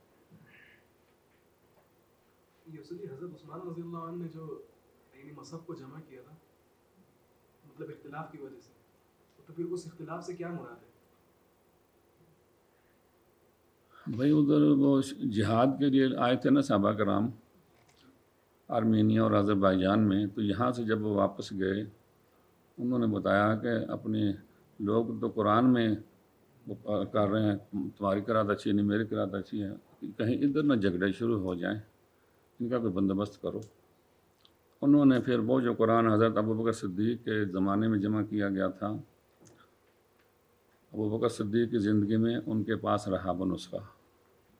ابوبکر صدیق کی وفات کے بعد حضرت عمر کے پاس رہا وہ نسخہ. حضرت عمر کی وفات کے بعد وہی نسخہ جو صدیقی دور میں جمع ہوا تھا وہ حضرت حفصہ کے پاس تھا. پھر حضرت عثمان نے یہ نسخہ منگوایا وہاں سے اور ان کو یہ کہہ کے بھیجا کہ ہم اس سے ادھر لکھ کے یہ آپ کو واپس کر دیں گے. تب انہوں نے دیا. پھر وہ نسخہ سامنے رکھا گیا اور 7 نسخے حضرت عثمان نے کہا بھی لکھو. 7 نسخے تیار کیے گئے، مختلف شہروں میں وہ بھیجے گئے، 2 صحابہ کرام 7 بھیجے، تم اس کے مطابق پڑھاؤ. انہوں نے ان کے مطابق وہ پڑھایا. تو یہ جو نسخے لکھے گئے تھے ان میں ان کا آپس میں بھی کہیں کہیں اختلاف تھا. ان کا آپس میں یہ قرات جو ہے مشہور تھی، سب پڑھتے تھے. اب وہ ایک طرح سے لکھنے میں وہ نہیں آتی تھی بیچ میں، تو اس کو پھر دوسرے نسخے میں دوسری طرح لکھ دیا گیا تاکہ وہ بھی پڑھنے میں آ جائے. یہ بھی تو اس وقت پہلے تو یہ قراتیں جیسے اب ہیں یہ بنی ہوئی نہیں تھی نا، پڑھتے سب یہی تھے، یہی والے الفاظ ہی، لیکن یہ ترتیب نہیں تھی جیسے ان قراتوں کی اب ہے. اب ہم ان قراتوں میں کوئی لفظ نہ باہر سے اس میں داخل کر سکتے ہیں، نہ اس میں سے کوئی کم کر سکتے ہیں. بس یہ ایک اجماع ہو گیا اس پر. جیسے ہماری فقہ ہے، حضور کے زمانے میں ہم لوگ صحابہ کرام نماز پڑھتے تھے، رفع دین بھی کرتے تھے، نہیں بھی کرتے تھے، آمین اونچی بھی کہتے ہوں گے، نہیں بھی کہتے ہیں، آہستہ بھی کہتے ہوں گے، وغیرہ وغیرہ. جتنے یہ اختلافات ہیں مسلکی، بعد میں 4 امام آئے تو وہ پھر اب پکا ہوگا. جس نے رفع دین کرنا ہے وہ شافعی مسلک میں چلا جائے، جس نے نہیں کرنا ہے حنفی میں آ جائے. تو حضور کے زمانے میں کیا تھا، اگر کوئی پوچھے تو وہ شافعی مسلک کے مطابق پڑھتے تھے تو پھر حنفی غلط ہو جائے گا، حنفی کے مطابق پڑھتے تھے تو وہ غلط ہو جاتے ہیں. اسی طرح یہ قراتیں بھی پڑھتے سارے ہی تھے وہ اس زمانے میں. تو یہ ترتیب اس طرح طے نہیں ہوئی تھی، فکس نہیں ہوئے تھے اس طرح. امت میں بعد میں جس طرح وہ ہمارے فقہ ہو گئی، تدوین مدون ہو گئی، اسی طرح یہ قراتیں بھی مرتب ہو گئی. اب ان قراتوں میں ہمیں چھیڑ چھاڑ کرنے کی کوئی ضرورت نہیں ہے، جیسے ہیں ایسے ہی پڑھنی پڑیں گی، سب صحیح ہیں.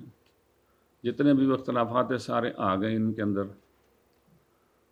تو وہ لکھنے میں وہ جو 7 مصاحف لکھوائے تھے حضرت عثمان نے، ان میں بھی جیسے شام کی قرات، شامی قرات، اس میں ابراہیم کو ابراہام پڑھتے ہیں، وَإِذْ قَالَ ابراہام.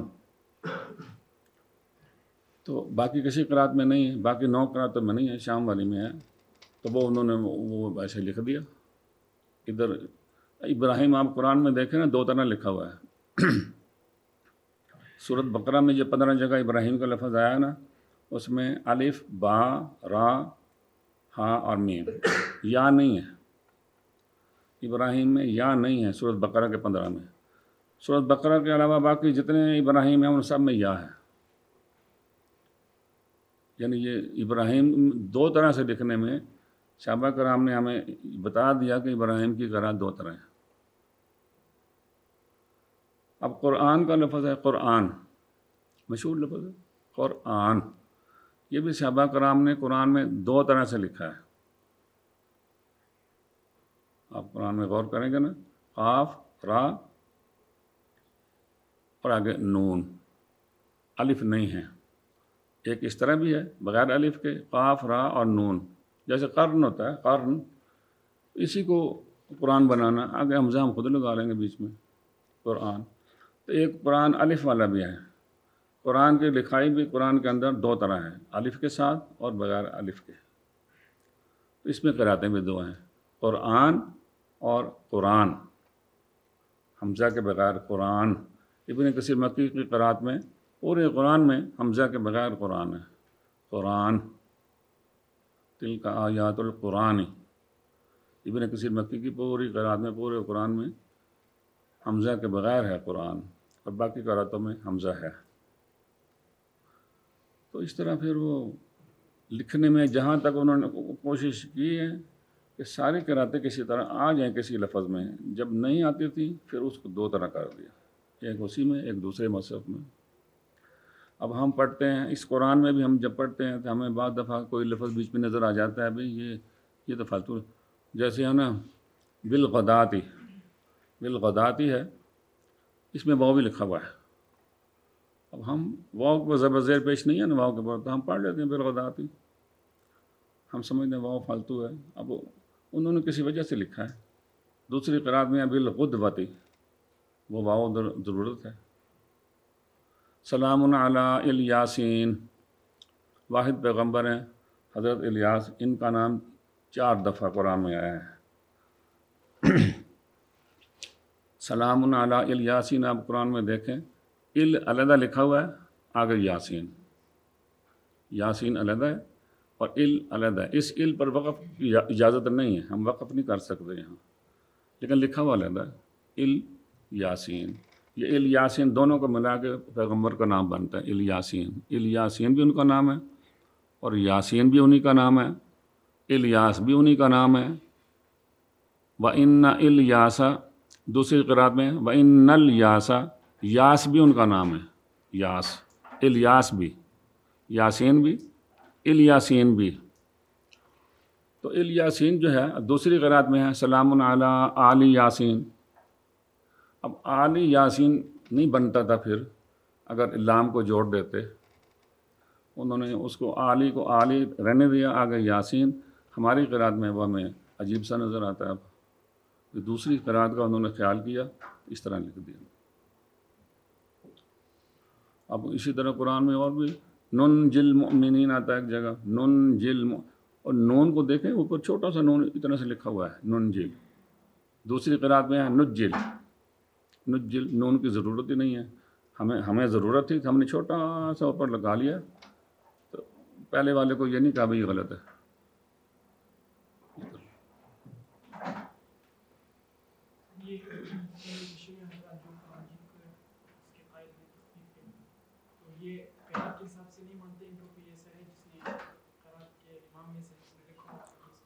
شیعوں کے بارے میں تو ہمیں صحیح پتہ ہی نہیں ہے ان کا، یہ کیا کہتے ہیں، ویسے موٹا موٹا تو کہتے ہیں ہم اسی قرآن کو مانتے ہیں، ان کی کتابوں میں کہیں کچھ لکھا ہوا ہے، باقی باتیں تو یہ ذرا نمایاں نہیں ہوتے، اس میں نمایاں ہو کے آگے نہیں آتے تاکہ ان کا صحیح پتہ نہ چل جائے۔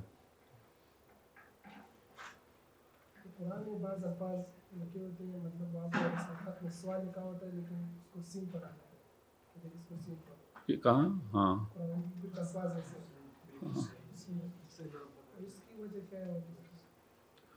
قرآن میں 4 الفاظ ایسے ہیں، ایک تو دوسرے پارے میں ہے سورۃ بقرہ میں، یبسط۔ اب یبسط آپ کو پتہ ہے یہ سین کے ساتھ ہوتا ہے، اللہ یبسط الرزق، سین ہے، یبسط میں ہے ہی سین، لیکن وہ یبسطو جو ہے نا اس میں قراتیں دو ہیں، وہ سواد کے ساتھ بھی ہے اور سین کے ساتھ بھی ہے۔ سواد کے ساتھ بھی نازل ہوا ہے وہ۔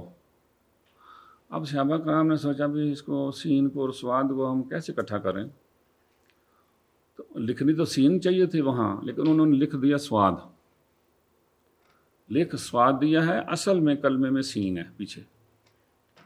تو پھر سین والی قراتیں جو ہیں اس کے اوپر چھوٹی سی سین ہم نے لگا لی طلباء کو بتانے کے لیے کہ سین پڑھنی ہے، سواد نہیں پڑھنا۔ تو جن قراتوں میں سواد ہے وہ سین نہیں لگاتے، وہ سواد ہے پہلے سے موجود۔ اب سواد والی قرات جو ہے وہ تو رسم الخط سے ثابت ہو گئی، ہر بندہ کہتا ہے کہ سواد سے لکھا ہوا ہے، تو ٹھیک ہے۔ اور سین والی جو قرات ہے وہ اس کی اصل سے ثابت ہو گئی، بندہ کہتا ہے اصل تو سین ہی تھی، تو یہ سین ہی ٹھیک ہوگی۔ تو سین والی اصل کی وجہ سے صحیح ہوگی قرات، اور سواد والی رسم الخط کی وجہ سے صحیح ہوگی۔ ایک ہی کلمے سے دو قراتیں انہوں نے اس طرح نکالی۔ وسطتاً یہاں بھی سواد لکھا ہوا ہے، اس میں بھی اصل میں سین تھی، تو سواد اسی لیے لکھ دیا۔ اور اتفاق کی بات ہے یہ سارے جتنے بھی ہیں نا سین اور سواد والے کلمے، جیسے ہمارے امام عاصم کے دو راوی ہیں، ابو بکر شعبہ اور یہ حفص، اسی طرح اور قراتوں کے دو راوی ہیں نا، تو زیادہ جو ہے نا ایک راوی سین پڑھتا ہے تو ایک سواد پڑھتا ہے، زیادہ ایسے ہی ہیں۔ ایک راوی سین والی قرات اختیار کی ہے، دوسرے نے دوسری کی ہے۔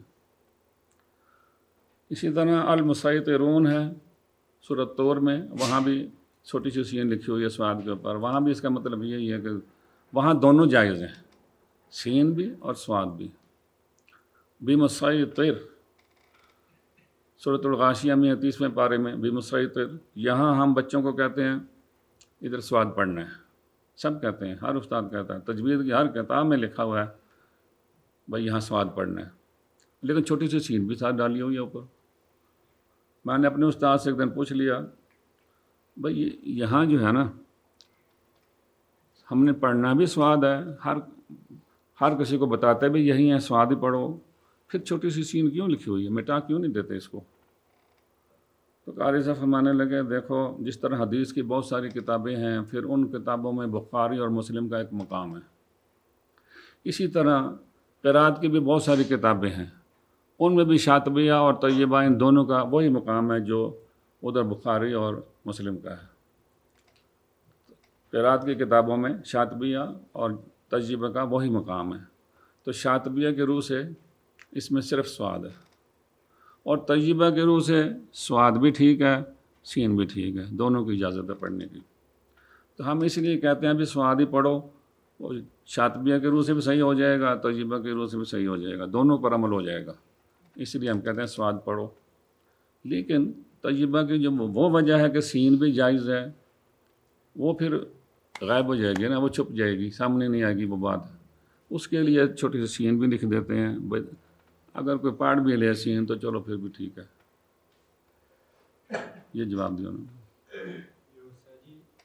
بعض اوقات تراویح میں آیت سجدہ پڑھتے ہیں اور اکثر اوقات سجدہ پھر سجدے کی نیت رکوع میں کر لیتے ہیں، سجدہ تلاوت علیہ ذبی کی بھائی یہ مسئلہ تو مفتی صاحبان کا ہے، وہ بتائیں گے ہونا چاہیے کہ نہیں، لیکن وہ سجدہ کار ہی لینا چاہیے۔ میں نے کہیں پڑھا تھا دارالعلوم دیوبند کے فتوے میں کہ وہ سجدہ کرنے سے ہی ادا ہوگا۔ یہ جو مسئلہ لکھا ہوا بھی ہوتا ہے بھی رکوع میں نیت کر لے سجدے کی تو اس میں ادا ہو جائے گا، تو وہ نہیں ہوتا ادا۔ جو اس کی آخری تحقیق ہے وہ یہی ہے کہ سجدہ کریں گے تو تب ہی ادا ہوگا، رکوع میں کرنے سے نہیں ہوتا۔ باقی مفتی حضرات سے آپ پوچھ لیجیے، اس کا قرات کے مسئلے سے تعلق نہیں ہے۔ تو سر جی یہ جو قرآن مجید کی جو صورتیں ہیں تو اس کی ترتیب مطلب نہیں توقیفی ہے یا پھر کیا حضرت اس پہ؟ اب صحابہ کرام کا صورتوں کی اس ترتیب پر اجماع ہے۔ حضرت عثمان کے زمانے میں اجماع ہوگا، جب قرآن زیادہ لکھ دیے گئے، لوگوں کو بتا دیا گیا۔ پہلے چونکہ اتنا لکھت پڑھت نہیں تھی، ایک قرآن لکھا ہوا رکھا تھا، حضرت عمر کے پاس تھا یا حضرت ابوبکر صدیق کے پاس تھا یا حضرت حفصہ کے پاس تھا، وہ نسخہ ہر کوئی تو نہیں دیکھتا تھا اس کو۔ اس وقت جو ہے نا وہ لوگ پڑھ لیتے تھے آگے پیچھے پہلے، حضرت عثمان کے زمانے سے جب یہ قرآن کی تدوین ہو گئی، پوری لکھا گیا، اس کے بعد علماء نے فتویٰ دے دیا بھائی اس ترتیب کے خلاف جو ہے نا اب جائز نہیں ہے۔ تو ویسے وہ تاریخی کتابیں اگر ہم دیکھیں پہلے زمانے کے حالات، حضرت عثمان کے زمانے سے پہلے والے، تو ان میں مل جاتا ہے کہ فلاں صحابی نے فلاں جگہ جماعت کرائی، پہلے یہ صورت پڑھی پہلی رکعت میں، دوسری میں یہ پڑھ لی، آگے پیچھے پڑھ لی، مطلب ہے ہماری اس ترتیب کے مطابق وہ آگے پیچھے ہو گئیں۔ تو اس وقت وہ ترتیب اتنی کوئی خاص نہیں تھی۔ حضرت ابوبکر صدیق کے دور میں جو قرآن جمع کیا گیا نا، وہ صورتوں کے حساب سے تھا، ایک صورت اکٹھی کر لی رکھ دی، دوسری اکٹھی کر لی رکھ دی، تیسری اکٹھی کر لی رکھ دی، اس طرح۔ حضور کے زمانے میں جو جمع ہوا تھا وہ مختلف چیزوں پہ، کاغذ پہ، پتھر پہ، ہڈی پہ، جو بھی کوئی چیز ملی لکھنے والی اس پہ متفرق کوئی صورتیں وورتیں نہیں بنائی ہوئی تھیں۔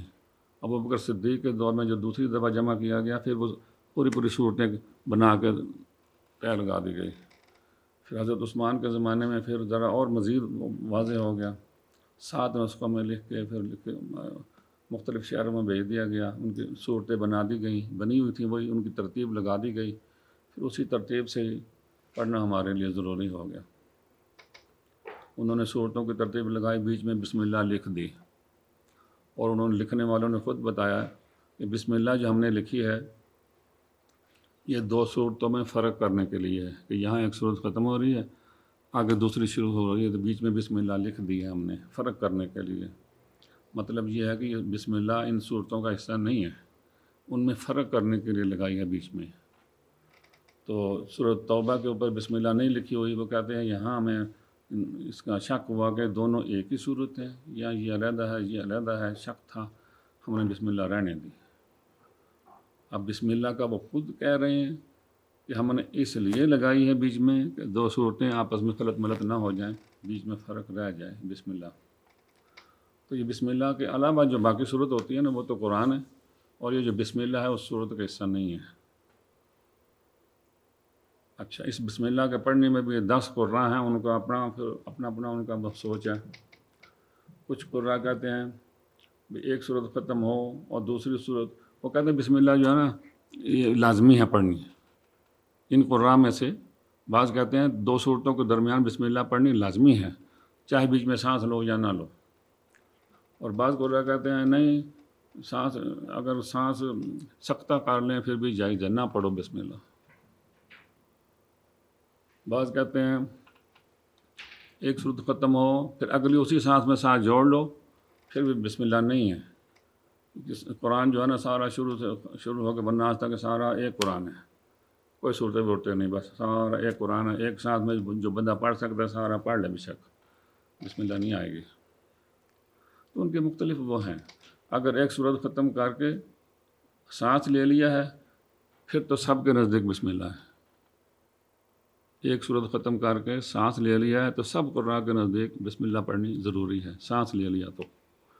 اگر سانس نہ لیں، اسی سانس میں اگلی صورت پڑھیں تو پھر وہ قواعد ہیں، بعض کہتے ہیں بسم اللہ نہیں ہے، بعض کہتے ہیں سختہ بھی کر لیں، بعض کہتے ہیں پڑھ لو بسم اللہ نہ پڑھو وغیرہ۔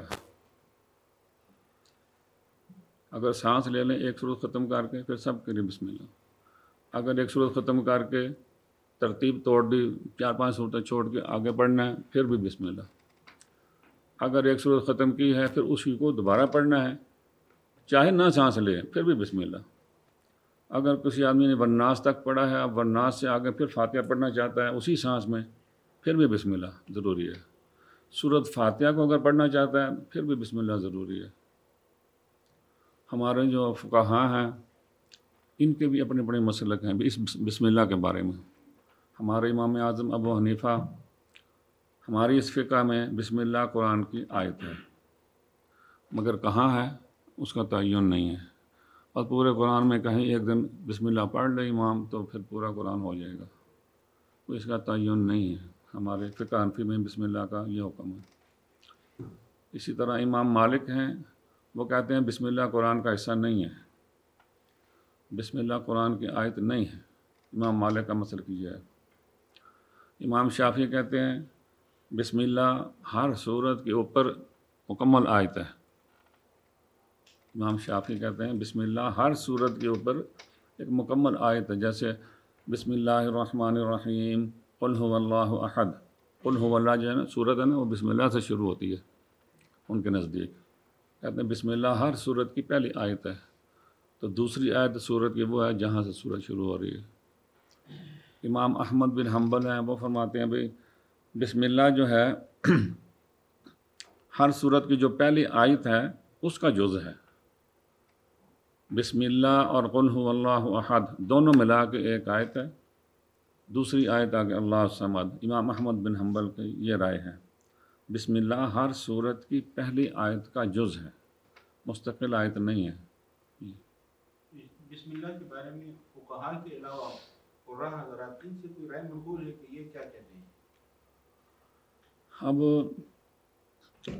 جو کوفی قراء ہیں، 4 قراتیں کوفی ہیں، امام عاصم علی یہ ہماری جو ہم پڑھتے ہیں یہ بھی کوفی ہیں، امام حمزہ بھی کوفی ہیں، امام کسائی بھی کوفی ہیں، امام خلف بھی کوفی ہیں، یہ کوفے کے 4 قراء ہیں۔ تو ہمارے ان چاروں کے نزدیک اور مکی ابن کثیر مکی اور 4 کوفی قراء یہ کہتے ہیں بسم اللہ جو ہے یہ سورۃ فاتحہ کی پہلی آیت ہے۔ ابن کثیر مکی اور کوفے کے 4 قراء، ان 5 قراء کے نزدیک بسم اللہ سورۃ فاتحہ کی پہلی آیت ہے، اور دوسری آیت ہے الحمدللہ رب العالمین، صراط الذین انعمت علیہم، یہاں پھر ان کے لیے آیت نہیں ہے، ان کے لیے بسم اللہ ہے تو 7 ہو گئیں۔ 4 کوفی قراء اور مکی، اہل مکہ اور اہل کوفہ بسم اللہ کو سورۃ فاتحہ کے اوپر پہلی آیت شمار کیا کرتے تھے۔ تو جو باقی قراء ہیں وہ کہتے ہیں کہ نہیں، سورۃ فاتحہ کی پہلی آیت الحمدللہ رب العالمین ہے، جیسے باقی صورتیں ہیں ان پر بسم اللہ آیت نہیں ہے، تو سورۃ فاتحہ پر بھی آیت نہیں ہے۔ مدنی قراء اور شامی قراء اور بصری یہ سورۃ فاتحہ کے اوپر بسم اللہ کو آیت نہیں مانتے، کوفی اور مکی یہ مانتے ہیں۔ ہم چونکہ کوفی قرات پڑھتے ہیں تو ہمارے قرآنوں میں بسم اللہ الرحمن الرحیم کے آگے 1 نمبر ہونا چاہیے بیچ میں،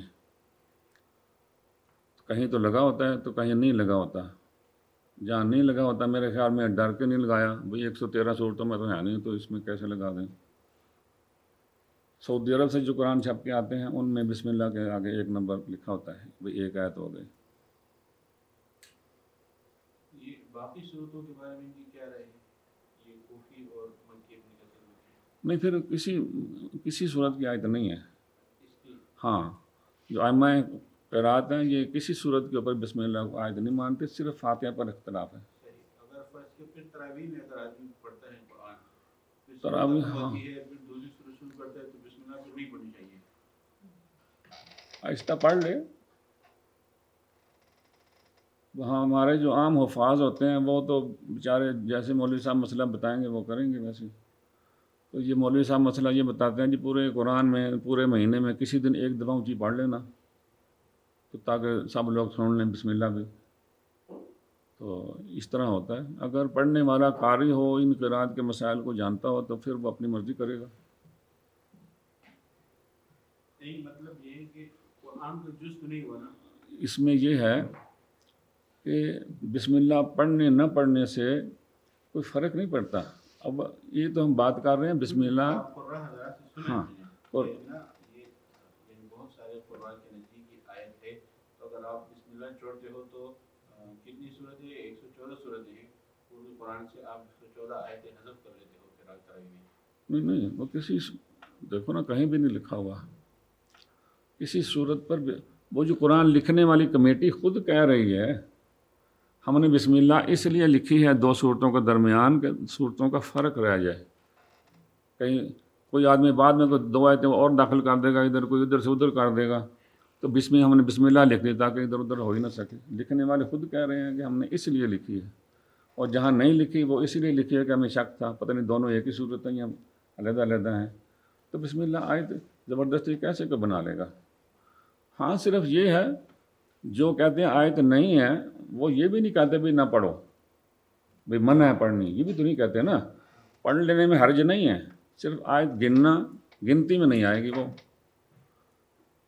اس کا پڑھنے کا ثواب ملے گا اگر پڑھیں گے تو. اور دوسرا میں نے بتایا کہ ایک صورت ختم کر کے اگر سانس لے لیا ہے اس کے بعد اگر صورت بندہ پڑھ رہا ہے تو پھر بسم اللہ ضروری ہے پڑھنی، پڑھے. ابھی کیوں ضروری ہے؟ ضروری اس لیے ہے کہ اس میں وہی بتا رہا ہوں نا کہ پھر اس میں پڑھنے میں وہ منع والی بات ختم ہو گئی. اگر ایک صورت مطلب جائز ہوگی. جائز ہو گئی، ایک صورت ختم کر کے اسی سانس میں اگلی پڑھیں گے نا، پھر ان کو راہ کے وہ قواعد لگیں گے، پھر وہ کہتے ہیں نہ پڑھو. ایک صورت ختم کر کے بسم اللہ نہ پڑھو، اگلی صورت شروع کر لو، یہ سارا قرآن ہے. تو بسم اللہ سانس لے لیا ہے تو پھر تو سارے کہتے ہیں پڑھ لو بھائی.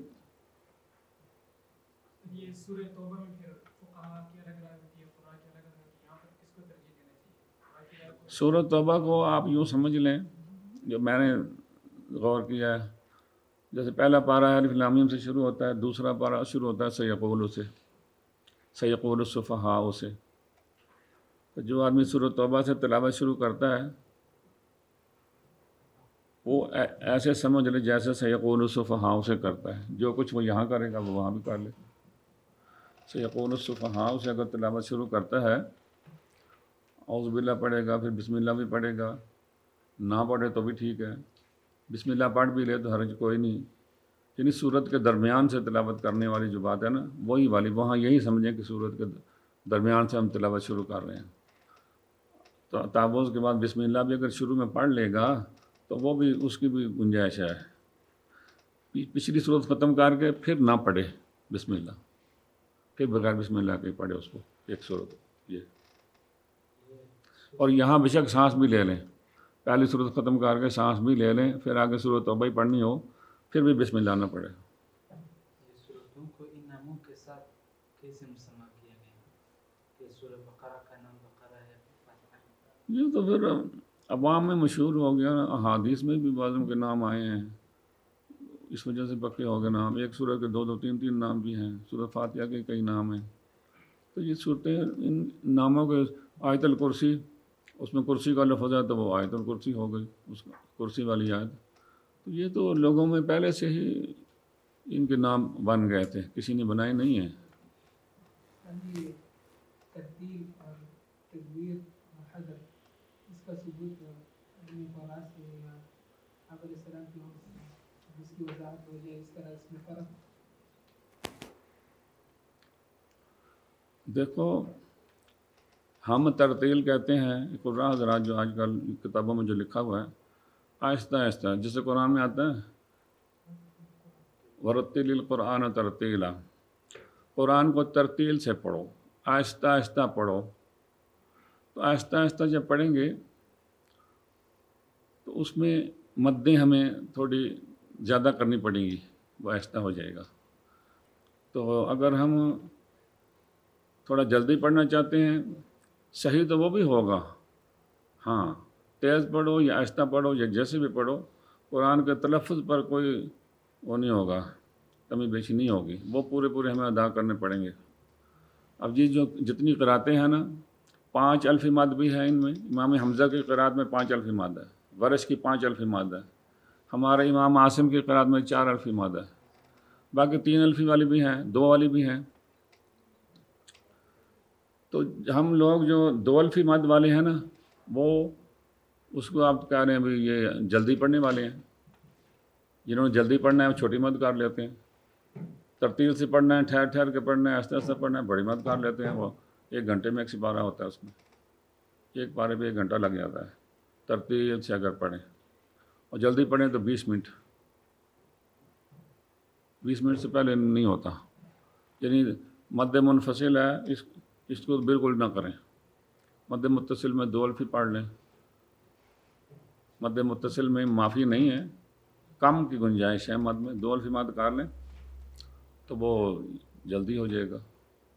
4 الفی کریں گے تو آرام سے ہوگا، پورا گھنٹہ لگے گا اس میں. ورش اور خلف کی روایت ہم پڑھیں اگر بڑی 5 الفی مدیں کر کے پورا گھنٹہ لگ جاتا ہے. تو یہ تو قدرتی ہے. کسی نے اب صبح کی نماز پڑھانی ہے امام نے، وہ اتنی آرام سے بھی نہیں پڑھتا، درمیانی اس میں پڑھتا ہے. مغرب کی نماز ہے، صبح کی نماز ہے، امام درمیانی سپیڈ سے پڑھتا ہے. تراویحوں میں وہ جلدی والی سپیڈ سے پڑھتا ہے، کسی مجمع میں رکوع پڑھنا ہے تو پھر وہ آرام سے پڑھتا ہے۔ یہ تینوں چیزیں جو ہے نا یہ شروع سے چلی آ رہی ہیں، ہاں یہ کسی نے کوئی بنائی نہیں ہے، ان میں اجازت دی ہوئی ہے انہوں نے۔ یہ مدیں کم زیادہ کرنے سے وہ سارا کچھ ہو جاتا ہے۔ یہ صورتوں کو یہ ترتیب کس بنیاد پر دیا گیا کہ پہلا سورہ بقرہ ہے، پہلا سورہ فتح ہے پھر بقرہ ہے؟ میں نے بتایا نا یہ صحابہ کرام کے زمانے میں، اب ان پوچھا تو نہیں ہم نے ان سے، اس میں زیادہ ترتیب تو وہی ہے جو حضور کے زمانے میں تھی۔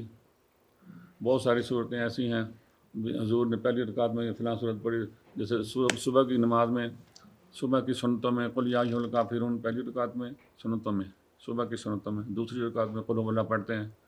ایسے مختلف حدیثوں میں یہ ذکر ہے ان صورتوں کا، تو وہ سارے اسی ترتیب کے مطابق ہیں یہ جو لگی ہوئی ہے۔ حدیثوں میں جتنی نمازوں کا ذکر ہے حضور کی نمازوں کا اور عام بڑے صحابہ کی نمازوں کا، وہ اسی ترتیب سے یہ صورتیں ابھی بھی ہیں۔ تو انہوں نے پہلے ترتیب چونکہ نہیں تھی، مطلب باقاعدہ نہیں تھی، اس کا اعلان نہیں ہوا تھا یا جو بھی کہہ لیں، جن کو پتہ تھا وہ تو اس ترتیب سے پڑھتے تھے، جن کو نہیں پتہ تھا وہ آگے پیچھے بھی پڑھ لیتے تھے۔ حضرت عثمان کے زمانے میں یہ پکا ہو گیا کام، لکھ دیا گیا، پڑھانے والوں کو بتا دیا گیا ایسے ایسے پڑھاؤ جیسے یہ دکھایا، تو پھر ترتیب پکی ہو گئی۔ اب ہم اس کو آگے پیچھے کسی صورت کو نہیں کر سکتے۔ اگر کوئی نماز میں قاری لیتا ہے غلطی سے تو نماز ہو جاتی ہے پھر بھی۔ تجوید کے لیے کوئی بنیادی کتاب جو کسی عالم فاضل کے لیے اپنے پاس رکھنا، اس کو پڑھنا؟ دیکھو پاکستان میں تو یہ چھوٹی چھوٹی کتابیں ملتی ہیں، جمال القرآن پڑھا جاتا ہے، فوائد مکیہ ہے، مقدمہ جدریہ یہ وغیرہ وغیرہ۔ تو ایک کتاب قاری طاہر صاحب نے لکھی ہے کمال الفرقان، اسی جمال القرآن کی شرح کہہ لو اس کو۔ جمال القرآن بہت مختصر ہے، تو وہ نام یہی رکھا گیا ہے کہ جمال القرآن کی یہ شرح ہے، کمال الفرقان، ملتان سے چھپی ہے۔ میرے خیال میں یہ کتاب جو ہے نا یہ ایسی ہے کہ اس کے بعد کسی اور کتاب کی ضرورت نہیں ہے لکھنے کی بھی، اس میں سب کچھ ہے۔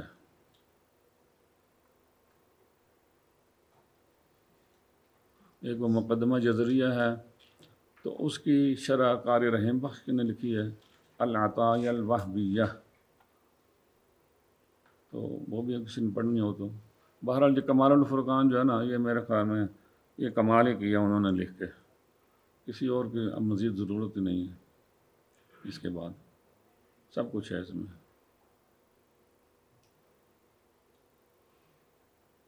یہ جو قرآن مجید کو جو کیا بولتے ہیں تقریباً 30 سپاروں کے اندر جو تقسیم کیا گیا تو اس کی کیا حیثیت ہے؟ حضور کے زمانے میں جیسے ابھی بتایا کہ صورتیں بھی یکجا نہیں تھیں، ابوبکر صدیق کے زمانے میں ان قرآن کو صورتوں کی شکل میں صحیفے بنا کے چھوٹے چھوٹے پورا کیا گیا۔ تو پہلے زمانے میں تو یہ چیزیں نہیں تھیں ایسے۔ اسلام جب پھیلا ہے تو یہ اب آپ دیکھیں بخاری شریف امام بخاری نے لکھی ہے۔ امام بخاری کہاں کے رہنے والے تھے؟ بخارا کا۔ بخارا کدھر ہے؟ ادھر جو وسطی ایشیائی ریاستیں ہیں وہاں۔ مسلم یہ کہاں کے رہنے والے تھے؟ امام مسلم یہ بھی ادھر کا، ابو داؤد یہ بھی ادھر کا، ترمذی یہ بھی ادھر کا۔ اس سارے جو حدیثوں کے جو امام ہیں یہ سارے وسطی ایشیائی ریاستوں میں کیسے چلے گئے؟ وہاں سے کیسے نکل آئے؟ مکہ مدینے سے کیوں نہیں نکلے؟ یہ ذرا بندہ سوچے نا۔ ایک وقت ایسا آیا تھا کہ پوری جو پہلے خلافت تھی نا، اب چھوٹے چھوٹے ملک بن گئے، ہمارے 100 سال ہو گیا پورا۔ پہلے مسلمانوں کی ایک حکومت تھی پوری دنیا میں، اس کو خلافت کہتے تھے۔ 100 سال پہلے یہ سازشیں کر کے ہماری خلافت کو توڑا گیا، ہمیں چھوٹے چھوٹے ملکوں میں 60 کے قریب ہمیں تقسیم کیا گیا، کمزور کیا گیا۔ تو پہلے جو ہماری خلافت تھی وہ گمتی گماتی وسطی ایشیا میں چلی گئی تھی۔ وسطی ایشیا میں وہاں کے جو مسلمان تھے وہ پوری دنیا کے یہ ان کی حکومت تھی، ٹھیک ہے نا۔ تو ان لوگوں نے یہ سپارے بھی ان لوگوں نے بنائے، اور یہ جو رکوع ہیں اندر یہ بھی ان لوگوں نے بنائے۔ انہوں نے یہ حساب لگا کے نا، حدیث میں آتا ہے نا قرآن کی تلاوت کرنے کے بارے میں کہ 7 دن میں ختم کرنا چاہیے ایک بندے کو، جو زیادہ چلو نہ کر سکے تو مہینے میں ایک دفعہ تو ختم کرے نا تلاوت اس کی۔ تو اس حدیث کو سامنے رکھتے ہوئے اس کے 30 حصے بنائے گئے، انہوں نے 30 حصے بنائے اس کے۔ قرآن کے جو کلمات ہیں نا، حروف نہیں گنے، قرآن کے کلمات پورے گن کے اس کو 30 پہ تقسیم کر دیا گیا کہ جہاں جہاں بھی پھر آگے آگے چوتھا سپارہ ختم ہوتا ہے ان اللہ کان غفور الرحیم، یہاں یعنی وہ کلمات گنے تو یہاں سپارہ بنتا تھا، یا ایک دو کلمے آگے پیچھے بنتا ہوگا تو انہوں نے یہاں ہی سپارہ بنا دیا، حالانکہ یہاں وقف کرنا اور یہاں قرآت کو بند کرنا ٹھیک نہیں ہے۔ اگلی آیت اسی کے ساتھ ہی جڑی ہوئی ہے ترجمے کے اعتبار سے، تو انہوں نے قرآن مجید کے کلمات گن کے 30 پہ تقسیم کر کے 30 پارے بنا دیے، تاکہ جس نے مہینے میں ختم کرنا ہے ایک پارہ روز کا پڑھ لے۔ 14واں پارہ شروع ہوتا ہے ربع ماہ سے، ایک آیت پہلے ہے وہ ادھر آ گئی تقسیم کرتے وقت، تو انہوں نے ادھر ہی کر دی، یعنی اتنا بھی انہوں نے ڈنڈی نہیں ماری کہ چلو ایک آیت ادھر کر لیں، تو ایک آیت بھی ادھر علیحدہ ہی رہنے دیں، بس سپارہ یہاں ہوتا ہے۔ اب پڑھنے والا خود فیصلہ کر لے گا بھئی یہ آیت میں کل پڑھ لوں گا۔ تو اسی طرح جو رکوع ہیں، یہ تو عرب کے علاقے میں ان ممالک میں ابھی بھی نہیں ہے رکوع، بہت سارے ممالک میں قرآن میں رکوع ابھی بھی نہیں لگے ہوئے، یہ بھی انہوں نے لگائے ہیں۔ وسطی ایشیائی ریاستوں کے علماء نے، انہوں نے یہ دیکھا کہ ہمارا ماہ رمضان میں تراویح پڑھاتے ہیں حفاظ، 20 تراویحیں پڑھنی ہوتی ہیں اور عام طور پہ 27ویں رات کو ختم ہوتا ہے۔ انہوں نے 27 دنوں کا حساب لگا کے کہ کتنی تراویحیں بنتی ہیں 27 دنوں میں، 540 میرے خیال بنتی ہیں، تو انہوں نے 540 رکوع بنا دیے۔ یہ رکوع اس طرح بنے ہیں، کوئی صحابہ کرام کے زمانے سے نہیں ہے، یہ بعد میں ابھی بھی بہت ساری دنیا میں، مصر کے علاقے میں ادھر ادھر نہیں ہے یہ رکوع، صرف ہمارے ادھر ادھر ہی ہیں۔ اور وسطی ایشیائی وہاں کے علماء نے یہ لگائے ہیں۔ اسی طرح قرآن میں جو یہ وقف لگے ہوئے ہیں، جیم کا، طا کا، میم کا وغیرہ، کمزور بھی ہیں قوی بھی ہیں، یہ وقف لگانے والے بھی بہت سارے علماء ہیں۔ یہ ہمارے قرآن میں جو وقف لگے ہیں، اگر آپ دوسرے ملکوں کا قرآن اٹھا کے دیکھیں اس میں یہ نہیں ہے، اس میں اور ہیں۔ اگر آگے مراکش کے قرآن اٹھا کے آپ دیکھیں اس میں اور ہیں، وہ کسی اور عالم کے لگائے ہوئے وقف ہیں، ان میں فرق ہے۔ بہرحال ہمارے ہاں جو وقف ہیں یہ زیادہ بہتر ہیں، اس میں قوی بھی ہیں، ضعیف بھی ہیں، سب موجود ہیں، ان کا تو صرف وقف ہی ہوتا ہے بس۔ اس میں بعض آیتوں میں ایسی جگہ پر وقف ہے کہ بغیر معنی کے اعتبار سے وہاں معنی پورا نہیں ہوا، جیسے احشروا الذین ظلموا ازواجهم وما كانوا یعبدون، یہاں پر وقف ہے نا کہ اس کے بعد من دون اللہ، لیکن وہاں چونکہ گول آیت ہے، یہ گول آیتیں جو ہیں یہ بہرحال کلمہ پورا مطلب پورا ہوتا ہے یا نہیں ہوتا، تمام جو وقف لگے ہوئے ہیں ان سب سے زیادہ یہ گول آیت کا مقام ہے۔ یہ وقف لازم جہاں لکھا ہوتا ہے نا، لوگ سمجھ لیتے ہیں بھی بہت لازمی ہے وقف کرنا، نہیں کریں گے تو شاید گناہ ہی نہ ہو۔ سب سے زیادہ جو گول آیت ہے یہ سب سے زیادہ قوی وقف ہے، باقی سارے اس کے بعد ہیں۔ یہ حضور کے زمانے سے آیتیں چلی آ رہی ہیں نا، یہ ہم نے تو نہیں بنائی، علماء نے تو نہیں بنائی، یہ پہلے سے ہیں، تو یہ سب سے زیادہ مطلب پورا ہو یا نہ ہو، گول آیت کا اپنا ایک مقام ہے، باقی جتنے وقف ہیں ان سب کا اس کے بعد۔ اور بہت ساری جگہیں ایسی ہیں گول آیت، فویل للمصلین گول آیت ہے، سنت ہے یہاں وقف کرنا، اس کا ثواب بھی ہوگا اگر سنت سمجھ کے کرے گا۔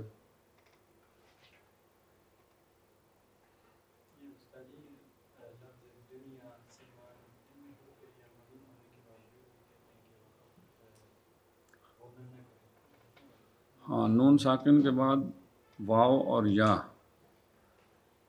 یہ دوسرے کلمے میں ہو پھر وہ قاعدہ لگتا ہے، پھر ہوتا ہے ادغام۔ اسی کلمے میں اگر یہ ہو نون ساکن کے بعد واو اور یا آ جائیں پھر ان کا ادغام نہیں ہوتا۔ اور یہ 4 ہی کلمات ہیں قرآن میں جن میں نون کے بعد یا اور واو ہے، یہ 4 کلمات اور نہیں ہیں۔ ویسے پوری عربی زبان میں اگر آپ دیکھیں تو 7 کلمات ہیں، 7 کلمات ایسے آئے ہیں اسی کلمے میں نون کے بعد واو اور یا، قرآن میں یہی 4 ہیں۔ اگر اس میں بھی ادغام کیا جائے پھر وہ کلمہ عربیت سے ہی خارج ہو جاتا ہے، جو میں نے پڑھا وہ تو یہی ہے۔ اس وجہ سے اہل زبان جو ہیں وہ اس میں نہیں کرتے ادغام۔ قرأت میں علم وقت باقاعدہ ایک فن کے طور پر آیا جاتا ہے، فن میں یہ تجوید والا وقت ہے یا الگ وقت ہے آواز کے لیے؟ وقف کا ایک علیحدہ علم ہے. ایک قاری کے لیے ایک تو علم تجوید جاننا ضروری ہے، دوسرا علم قرات جاننا، پھر علم رسم الخط کا جاننا، اور پھر علم اوقاف وقف کا. یہ 4 علم جانے گا تو پھر وہ قاری بنتا ہے. تو علم اوقاف جو ہے یہ باقاعدہ اس کی اپنی ایک حیثیت ہے. اب یہ ترتیل ہے، قرآن کو ترتیل سے پڑھو، یہ تو قرآن میں ہے نا، ورتل القرآن ترتیلا. ترتیل کیا ہے؟ حضرت علی فرماتے ہیں کہ ترتیل جو ہے وہ تجوید الحروف و معرفت الوقوف. وقف کے مواقع جاننا، وقف کہاں کرنا ہے اور کیسے کرنا ہے، اور حروف کے جو ان کی مخارج ہیں صفات ہیں ان چیزوں کو جاننا. ترتیل ان 2 چیزوں کا نام ہے. تو علم وقف بھی اس میں آ گیا قاری بننے کے لیے، یہ بھی ایک اس کا حصہ ہے اس علم کا. تو یہ ایک علیحدہ علم ہے. تجوید کی ہر کتاب میں تھوڑا بہت لکھا تو ہوتا ہے، کیونکہ اس کے بغیر کام نہیں چلتا نا. ایک مطلب 15 صفحے کی کتاب ہے تو 1 صفحہ وقف کے بارے میں بھی ہوتا ہے. تو یہ پورا تفصیل سے نہیں ہوتا، وہ بچوں کو بتا دیتے ہیں ایسے وقف کرنا. ایک تو جس کلمے پہ وقف کرنا ہے کیسے کرنا ہے، اور پھر معنی اور مطلب سمجھتے ہوئے کہاں وقف کرنا ہے، کہاں مطلب پورا ہوگا. یہ 2 چیزیں دیکھنی ہوتی ہیں. یعنی علم اوقاف میں کلمہ اور کلام، ان 2 چیزوں پر بحث ہوتی ہے. کلمہ اور کلام. کلمہ کیا ہے، کیسا ہے، اس کی آخر میں گول تا ہے 2 نقطوں والی، یا کوئی تنوین ہے زبر والی، یا کوئی اور ہے، کیا چیز ہے دیکھنا پڑتا ہے نا. تو پھر وہاں وقف کا فیصلہ کرتے ہیں نا. تو یہ کلمے کے بارے میں تو یہ چیزیں دیکھنی ہوتی ہیں. اور کلام کے بارے میں ہم نے یہ دیکھنا ہے کہ کہاں وقف کریں گے تو ترجمہ صحیح ہوگا، کہاں کریں گے تو غلط ہو جائے گا. ایسی جگہ بھی ہیں کہ وہاں وقف کریں تو وہ ترجمہ ہی پھر غلط سمجھ بیٹھتا ہے آدمی. جیسے کہتے ہیں نا فبہت الذی کفر، وہ ہکا بکا رہ گیا کافر. تو آگے ہے واللہ لا یہدی القوم الظالمین. تو اگر کوئی یوں پڑھے فبہت الذی کفر واللہ، یہاں وقف کر لے، پورا پڑھنے لگا ہوگا لیکن وہ یہیں سانس ٹوٹ گیا چلو، تو ترجمہ غلط ہو جاتا ہے. اس وجہ سے وہ مقام بھی ہم نے دیکھنا ہے کہ ہم نے کہاں وقف کرنا ہے، مناسب کہاں ہے، اور پھر وہ کلمے کی نوعیت کیا ہے، کس طرح کرنا ہے. یہ 2 چیزیں. باقی ویسے وقف کی جو ہے کون سے کلمے پہ کس طرح کرنا ہے، اور وہ جو کون سی جگہ پہ کرنا ہے، یہ چیزیں تو دیکھنی ہی ہیں ہم نے. ویسے وقف کی 4 قسمیں اور بھی ہیں. کسی کو ویسی مثال کے طور پہ ایک ہوتا ہے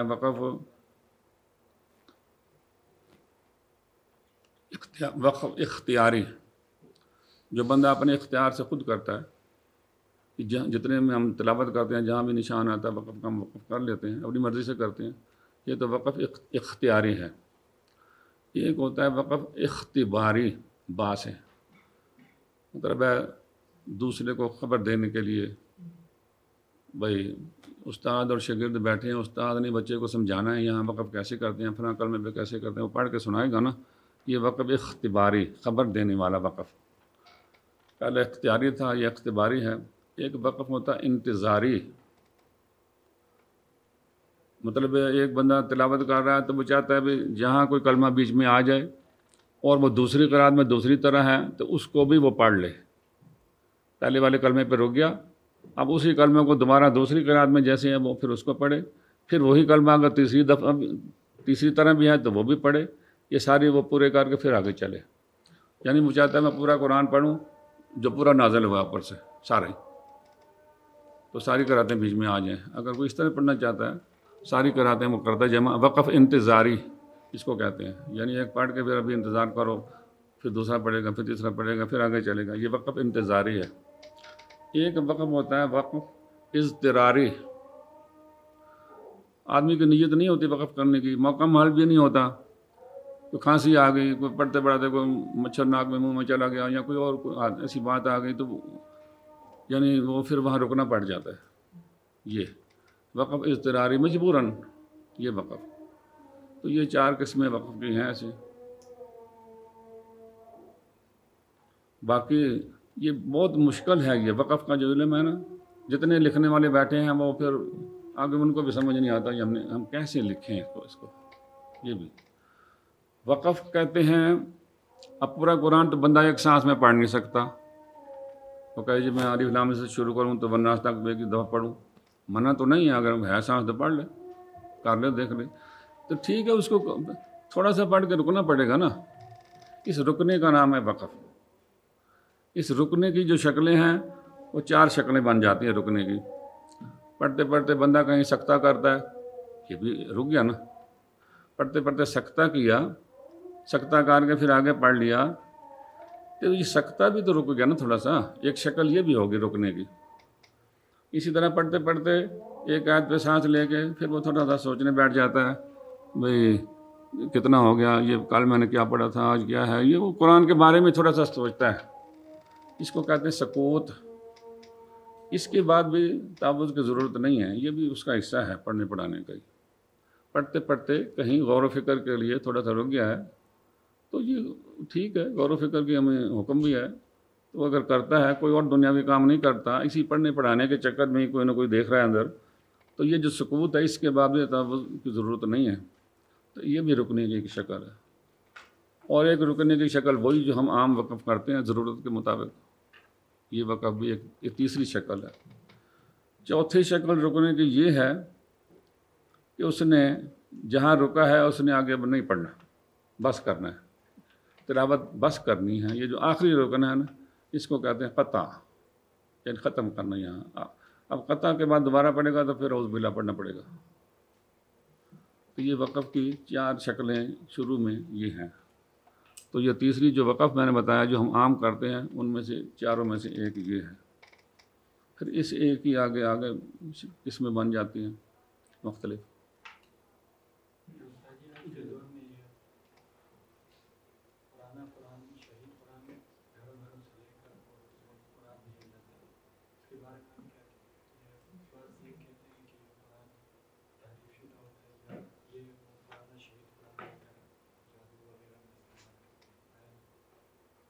پتہ نہیں، سنا تو نہیں ایسے، بات ہو سکتا ہے کسی علاقے میں ہو۔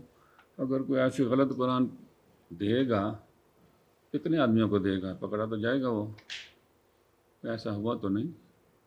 کوئی بندہ پکڑا گیا ہو اور جناب اس کو سزا ہوئی ہو، یا کوئی شور مچا ہو، کہیں اخبار میں آیا ہو سکتا ہے کوئی نیک نیت بندہ ہو، وہ قرآن لے کر نیا دے رہا ہو اس باب کے لیے۔